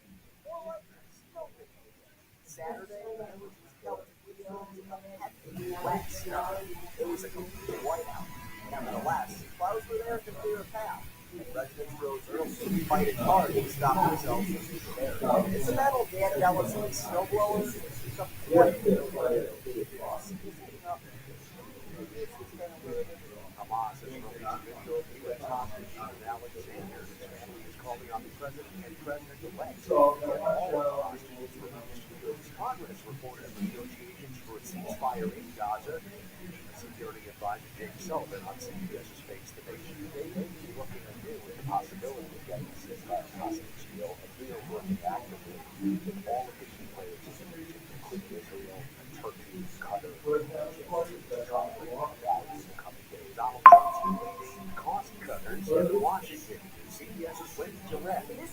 Tesla CEO Elon Musk and Vivek Ramaswamy were head to Capitol Hill to talk with Republicans about their Department of Government efficiency. Trump formed the advisory commission to slash federal spending and reduce the size of the government. He has mostly relaxed the past few days, spending Thanksgiving dinner with Musk and family and playing golf both Friday and Saturday. There's no agreement after a UN summit in South Korea on reducing plastic Maggie Van, where's that church field? Maggie Van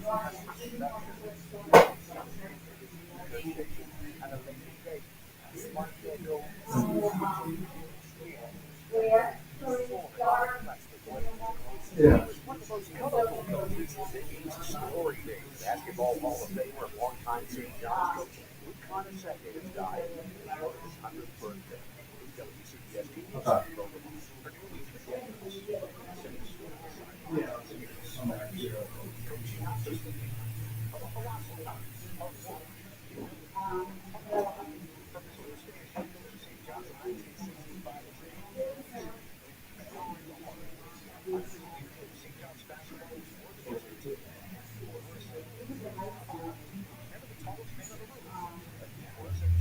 This is CBS News. Sponsored by Progressive Insurance. Protect your family, your phone, and your very friends with life, electronic devices, and health insurance. This is the famous holiday that everyone has on their holiday wish list. So don't wait to make it famous. Whether you're searching for their favorite character shoes or the hottest sneakers, slippers, and boots, Famous Footwear has the newest styles. From Nike, Adidas, Crocs, Converse, Balance, Birkenstock, Timberland, and more. Unwrap Famous today and make everyone's holidays merry with buy one, get one half off at your local Famous Footwear or famous.com. Now, kind of like in the forest.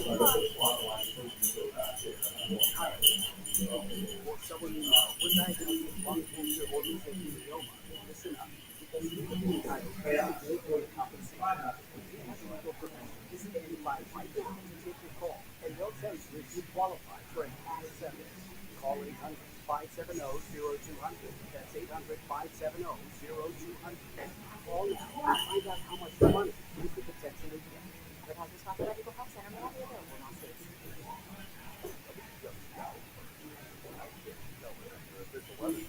WWF, a 6-year-old child. 2008. Report of the 6-year-old child. Yeah, let me see what they're doing.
All right, I'm gonna go back to work.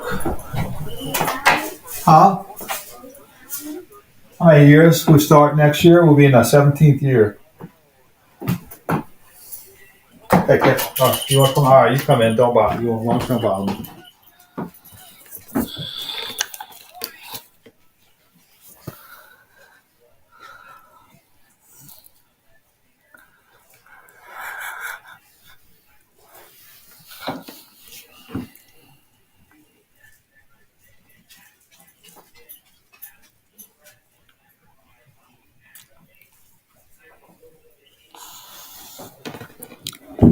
Yeah.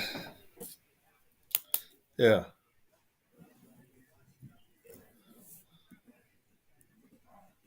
Gotcha. Okay.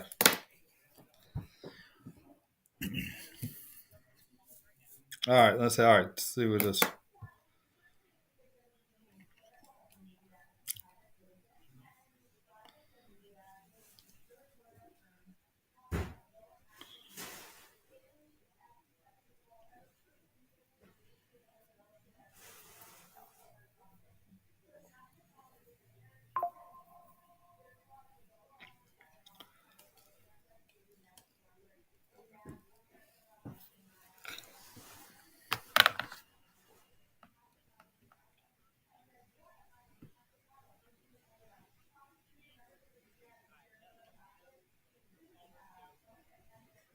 Good.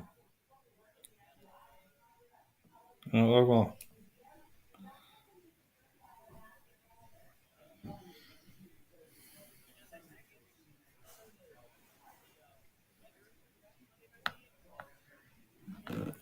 Let me see.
Hey, we're back for hour number 3. Doug Sinceri, Albert Nico, your weekend lawyers, all things legal. You can call us or text us at the Oakland Hot Talk and text line at 260-1870.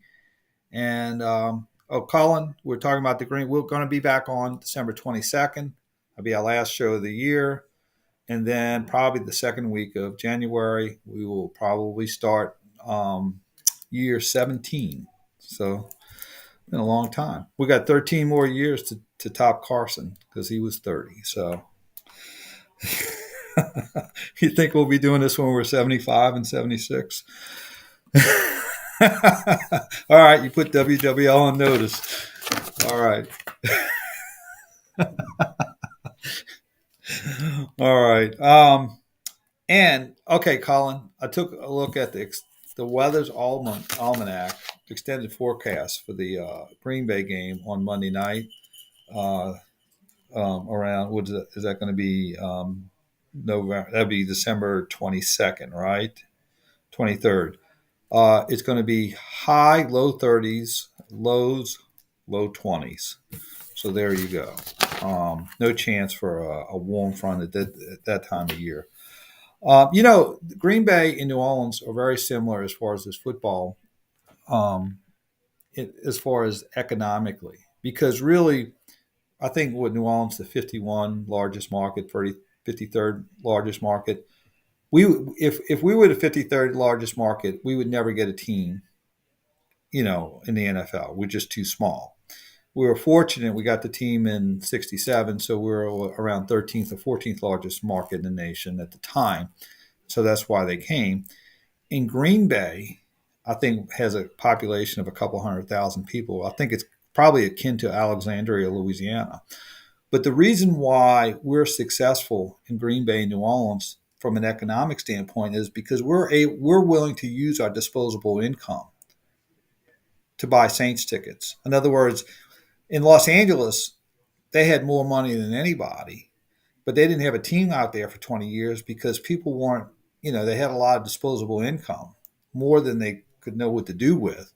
But they didn't want really interested in football too much, just a lukewarm interest. Whereas in New Orleans and Green Bay, where we probably don't have an economic base to sustain a team, the reason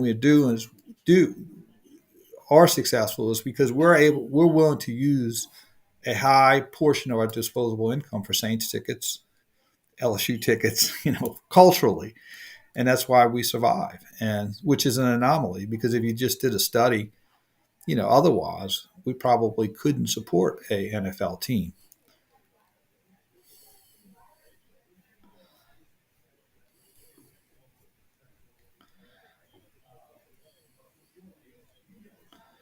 Yes, they are. Right.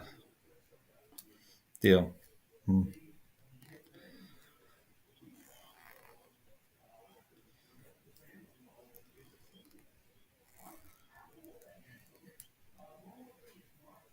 They're shareholders.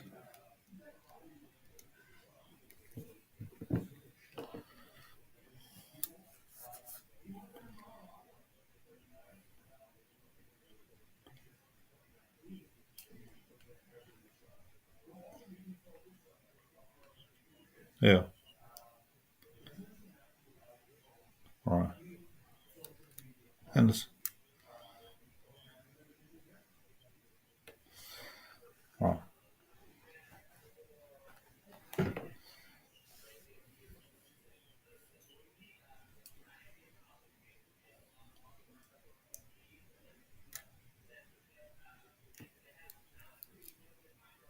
Well, that's what Brian Kelly's finding out. Yeah. Brian Kelly's finding that out. Passion cuts both ways. Like we might have found out this weekend. If you have passionate relatives that you see once or twice a year, it's good when it's good, and they're great when they're great. But often it has a other side that's ugly when it's not good. And so that's what LSU and Saints fans are, is that we're very passionate, but there's a flip side of passion. When things aren't good, you're not happy about it, and you express that. So there we go. All right, Albert, what kind of trial did you have on tomorrow? Because I want to use you. Yeah.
Well, I think it's like preparing for a final exam the week before a trial, and basically, except you don't know what the question. You know some of the questions are going to be asked, but you have to also learn it so that you can have the ability to draw upon knowledge in order to counteract and sort of counterpunch on certain issues that may come out and anticipating what those issues are and then having a response for that.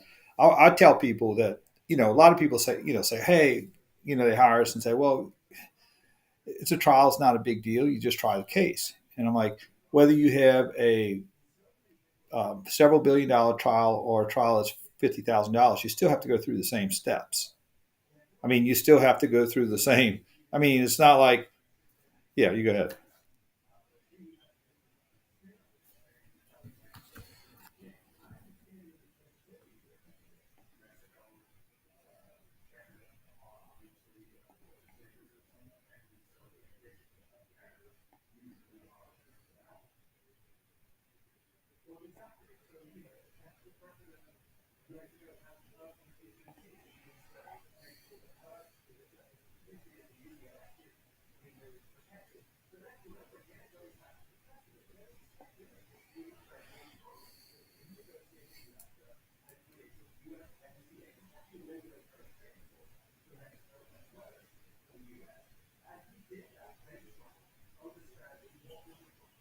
That's right.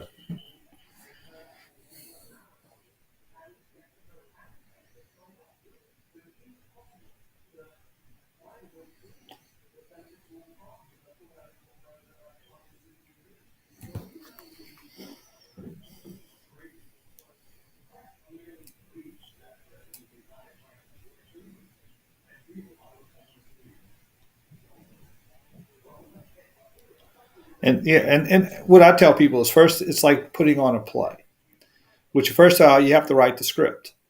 And when you write the script, is what we call as a pretrial order for the judge, because the judge is just not going to walk in there blind. He wants to know, basically what is Act One, what is Act Two, what is Act Three, and what is Act Four. Who's performing in these acts? Tell me about the background of the act. Tell me what is the overwhelming message of the of the play or of the production. And so you write a book. Basically, you collaborate with the other attorney, and you put together a book as to what the trial is going to say. It's going to be like a script that's going to be loosely followed by the court, and you really can't deviate from the script in certain ways as far as witnesses are concerned, or certain arguments, or certain points of law, and that takes time. It takes a lot of time to do just what we call as a pretrial order. I used to watch, these authors who come on TV and said, "Oh, I worked all year to write this book, and now I'm being celebrated." And when we were trying a lot of cases, we'd write these books every month. And so I say, what's the big deal? And so that's the first part, and the second part's put into production. Is what you have to choreograph it. Strategically, what witness are you going to call first? What witness do you call last? Getting knowing the questions, anticipating the questions that the opposing attorney is going to ask, and having a retort to that. And really, more than anything, it takes a lot of time. I mean, it's just a time-consuming type of situation where basically, when we prepare for trials, we usually work in weekends, and we're usually alone in our office in quiet time, just going through all the scenarios and taking our questions and sort of moving them around so that they have a logical sequence to it. And if you have a jury, or if you have even to a judge, you have to tell a story, and you have to make the story compelling, and you have to make it in a way that's easily digestible. And it's very interesting when you have a jury. One of the cases we tried for the Hurricane Ida or Katrina was that the claims adjuster really didn't keep a log of what happened when, because they had so many claims. And she said, I was so overwhelmed that I really didn't keep a good log about what happened on what date and why it didn't happen, and they seemed very confused. And so when we polled the jury foreman, it happened to be a UPS driver. And the UPS driver had no sympathy for the claims adjuster, who couldn't keep her facts straight and keep her log, because he said, if I don't keep a log and I deliver the wrong packages, as much as if I messed up like she did, I would be out of a job. So it was sort of interesting how they pulled in his life experience to say, I have to do my job this way. And I had a claims adjuster who wasn't doing their job the way they're supposed to. And I can't, and he was very compelling with the other members of the jury as to, this is the reason why we came so hard on the insurance company and gave penalties. Now, the other thing that's very scary is a lot of times after we have a jury trial, we'll poll the jurors and find out, what did you think was compelling? And a lot of times, things that we had as afterthoughts was primary on their mind. And that's sort of a scary as an attorney, because you might put emphasis on one particular item and you have some issue that's sort of secondary and sort of not in the forefront. And that's what they base their decision on. And it's because human beings are different, and they have different things that resonate with them. So,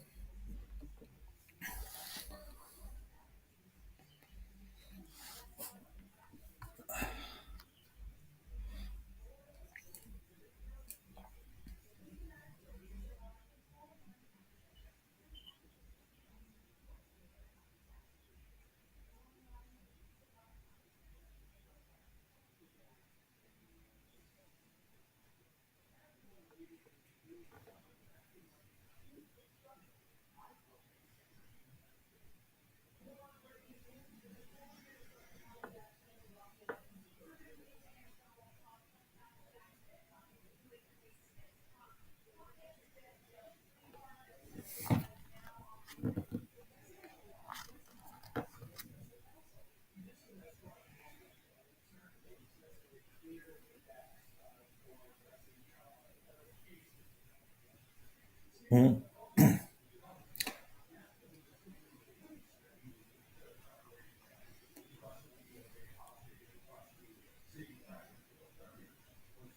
Yeah. And it's a good point. Because it's a good point, because we do a lot of succession trials and hearings on succession issues or with trust. And those are things that aren't, like, especially trust, aren't in front of the judges every day. A lot of what's in front of the judges every day are car wrecks, slip and falls, sort of the basic type things that I guess the billboard lawyers, sort of emphasize. And a lot of times, if you sit in a rule day where it's 20 or 30 cases being heard on preliminary issues, probably about half of them is insurance coverage and slip and falls and car wrecks. But trust are something that's not in front of judges all the time. And what we have to do a lot of times is sort of dial it back and say, we've had a lot of judges say, I'm really not familiar with the trust code. Tell me, some of the laws that apply to it because it's not in front of me, but every blue moon. So, a lot of times, depending on what the subject matter is and what the case involves, sometimes you do have to dial it back and give a lot of foundational information so that we understand what the dispute is and that, we could start from there. But we're just sort of spitballing. And I think before we wrap up the segment is a trial is sort of a big deal. You just don't walk in there. I've heard people say for every hour you're in trial, you probably spent 25 or 30 hours getting ready for it. For that 1 hour. Now it could vary, but you put in a lot of time. Yeah, but you put in a lot of time.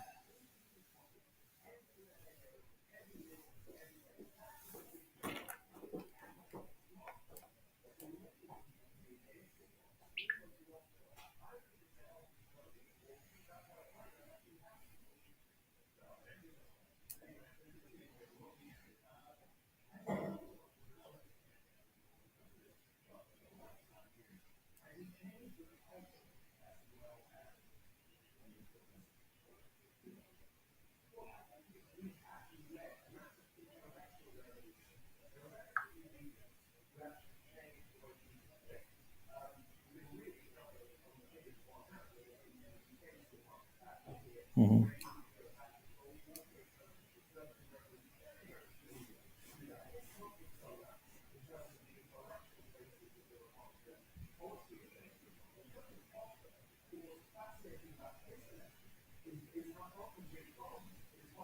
Mm-hmm.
Mm-hmm.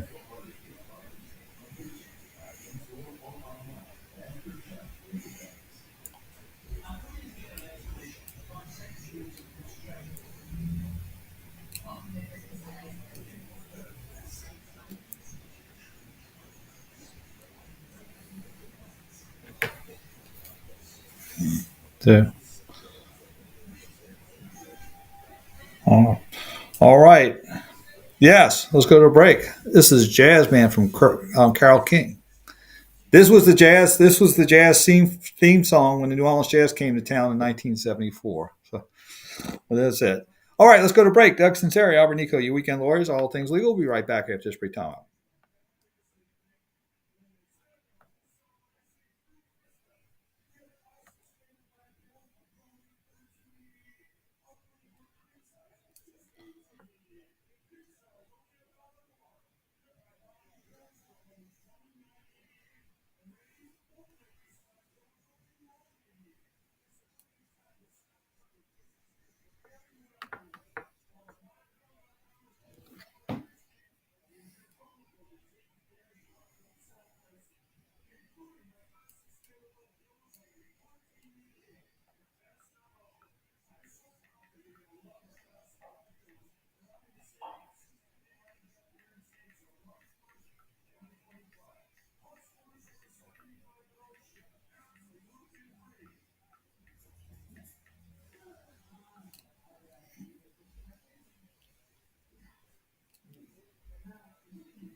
Mm-hmm. Okay. Yeah, that's a good one. Yeah, let me take a look at it. It's not right off started. This is just.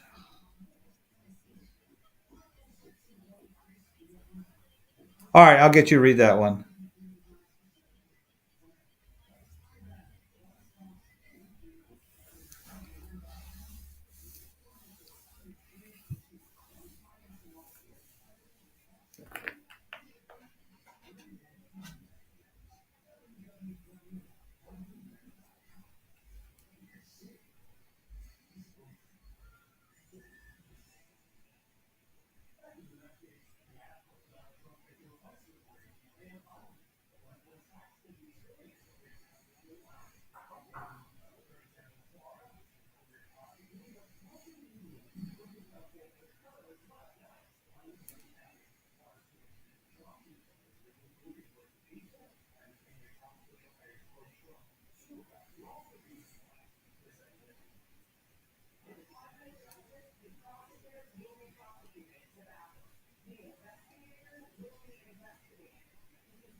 Okay.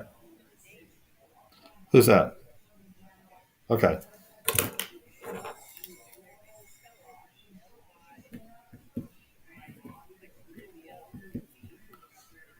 Lygia. Lygia. Lygia. Lygia. Is it a girl?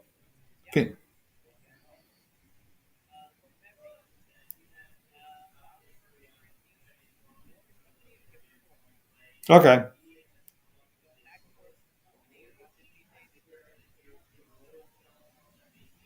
Okay. We'll go to text. The community property.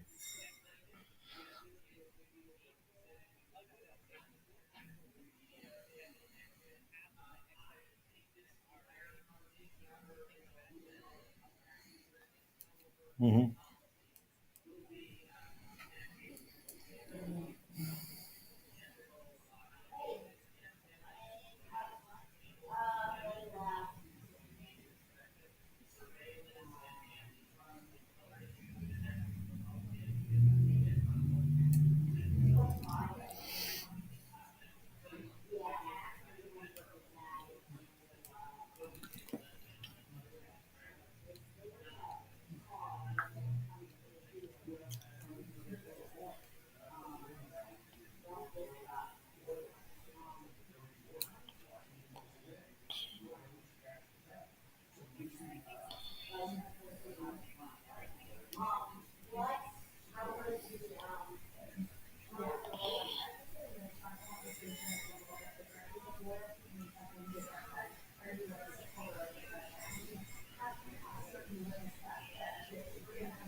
Okay.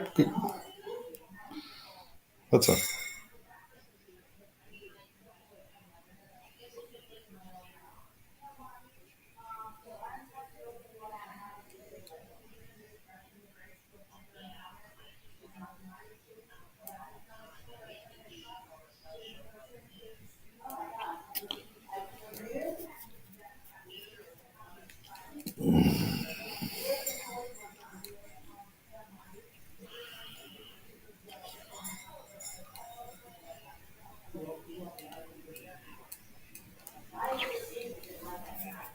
Gotcha.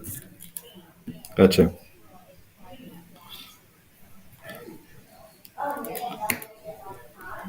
Hey, we're back. Doug Sinceri, Albert Nico, your weekend lawyers, all things legal. Let's go to the phone line. Let's go to Lygia from Metri, the home of the West Esplanade Canal. What do you have for us, Lygia? Good morning.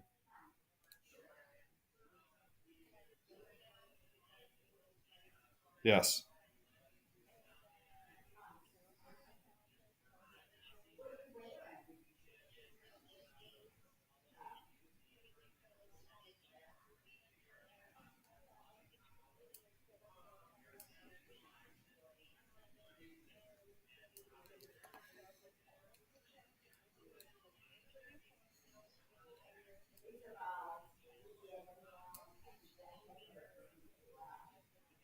Mm-hmm.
No, well, yeah, yeah.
But this is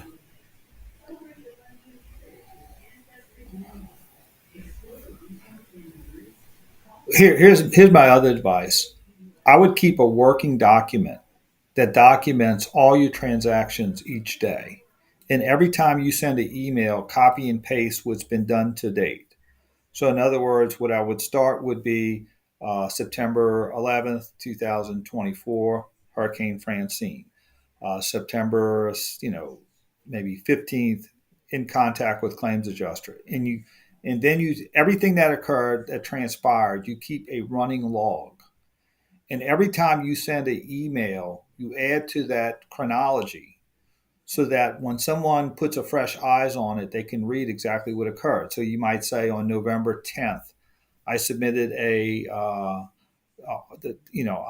the fully executed check was submitted to, Wells Fargo Mortgage Company. Then on November 12th, spoke with customer representative so and so, and she said this or he said this.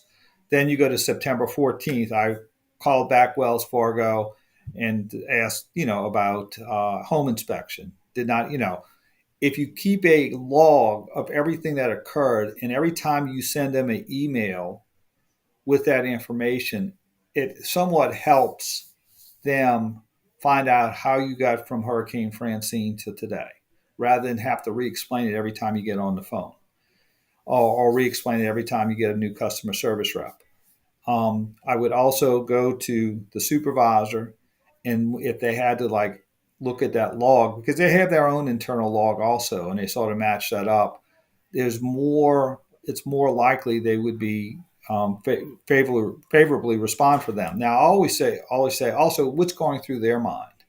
What their biggest fear is that they give you the money and you don't make the repairs, and the security for their loan is lessened or compromised because it's unrepaired. So what you want to do is give them the information where they feel assured. Okay, we can cut this money, this money loose because the repairs are being done or have been done, or certain progress payments. But I would keep a working document where you document every communication you have regarding this check, and just add to it because it's easy to do now with computers. Add to it, and every time you follow up every oral communication with a email with the new log of what was the latest communication and what they're going to do. So if you submitted the check, they said I spoke to customer service, they said that they would send out a inspector within 7 days. You add that to your log and you submit it. Now there's no easy way out of it. Okay, a lot of people say they should just do it. They're not.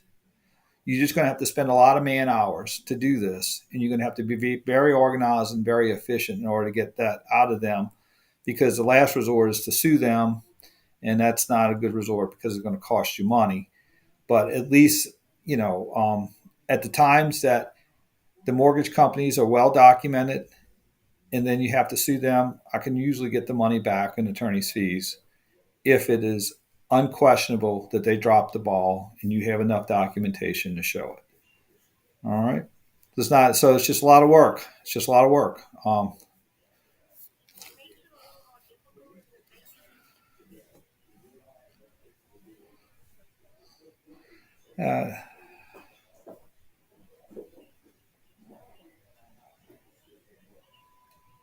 no, they have to take email. They have to take emails because you got to submit the receipts. How are you going to submit the receipts that the work was done?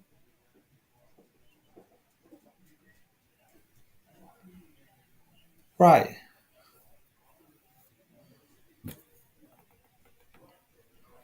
No, you got to tell them. They have to give you an email because how are you going to submit your documents to the repairs? They have to have some venue to do it. So yes, they're going to give you email. Yeah, but and also yeah, and and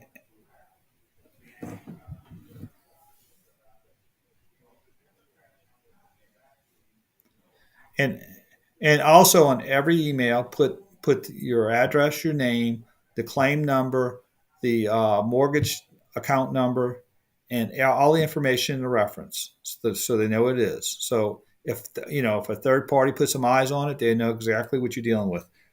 Lizzie, we sympathize with you. It is a battle. We fight all the time, and you have to outsmart them and you have to outwork them in order to get your money. Let's go to a break, Doug Sinceri. Albert Nico, we'll be right back after this brief timeout.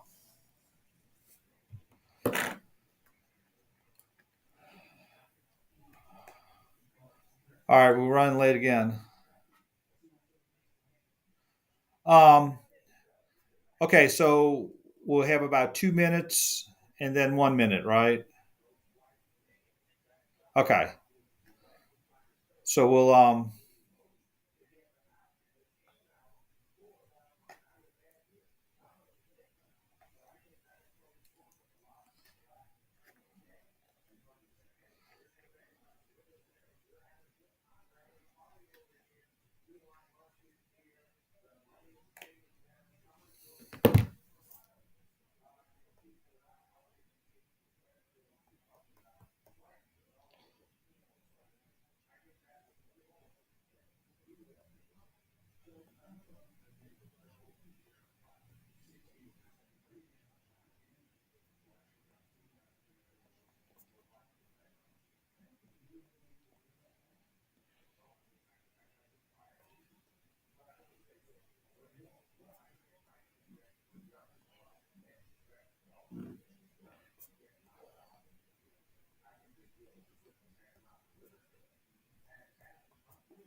All right, we're back.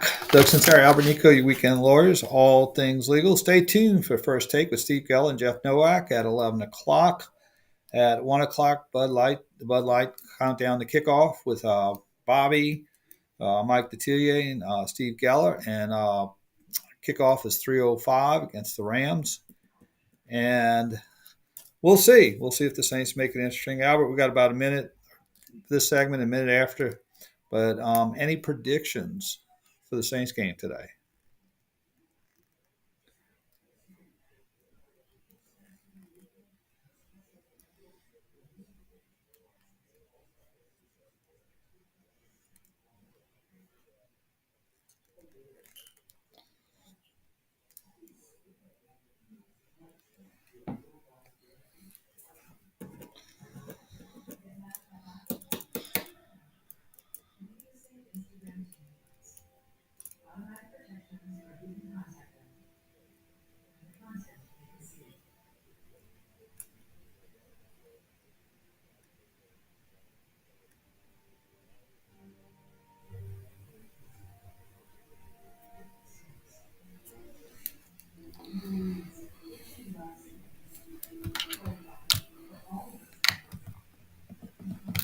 And enthusiasm is contagious. All right. Well, I'm not going to give a prediction because I don't want to be a downer, but I think it'll be. It's going to. We don't match up well with the Rams, and but let's see. Let's see. So I'm going to say wait and see. But if they do get to five, if they get to 5-7, things sort of become a little more interesting this season. Which 3 weeks ago we were like sort of wrote it off. But let's go to a break. Doug Sinceri, Albert Nico, your weekend lawyers, all things legal. We'll be right back after this brief timeout.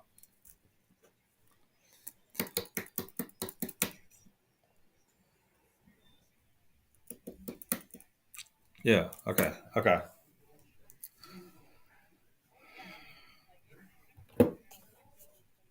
All right.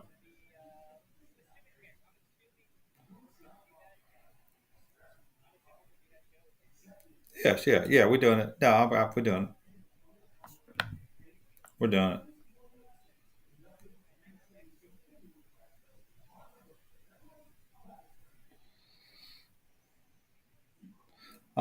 Yes. January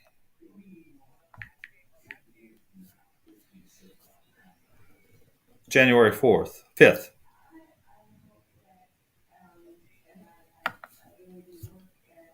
5th. Yeah. So we'll be back January 12th. Right.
Okay. Okay. Um. Yeah. Saints. Saints good.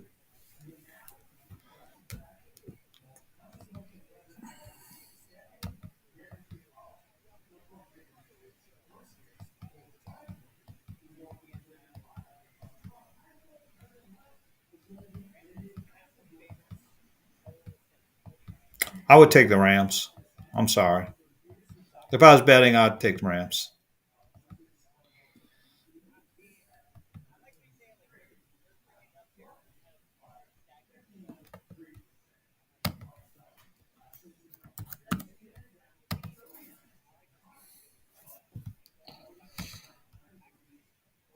Yeah. We just don't match up. We've never matched up good with them.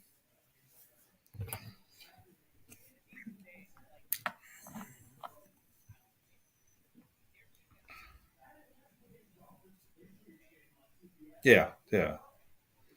That their receivers are this good. Yeah, right. That's what I'm worried about.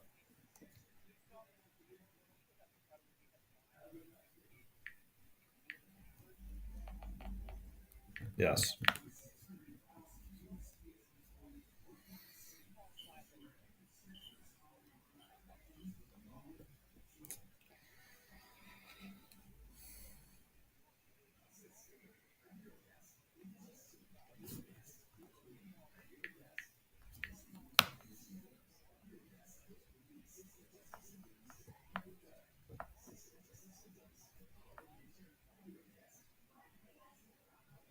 All right.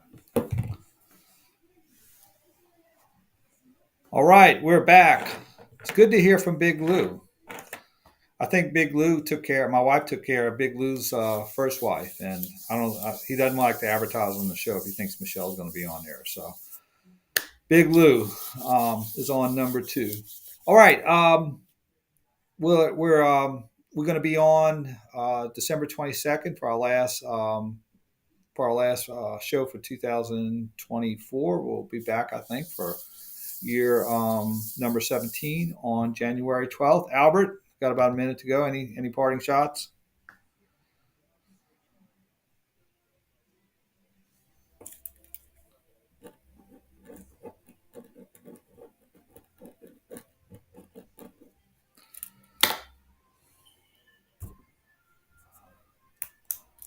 All right.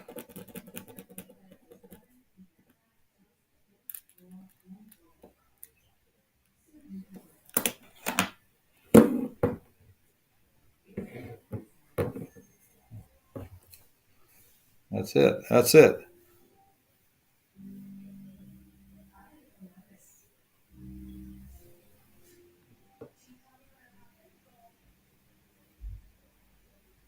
Yes. She's there you go. Obviously an Irish wedding, huh? I don't think so. All right. So we'll see you in 3 weeks on All Things Legal. Have a great 3 weeks, and go Saints.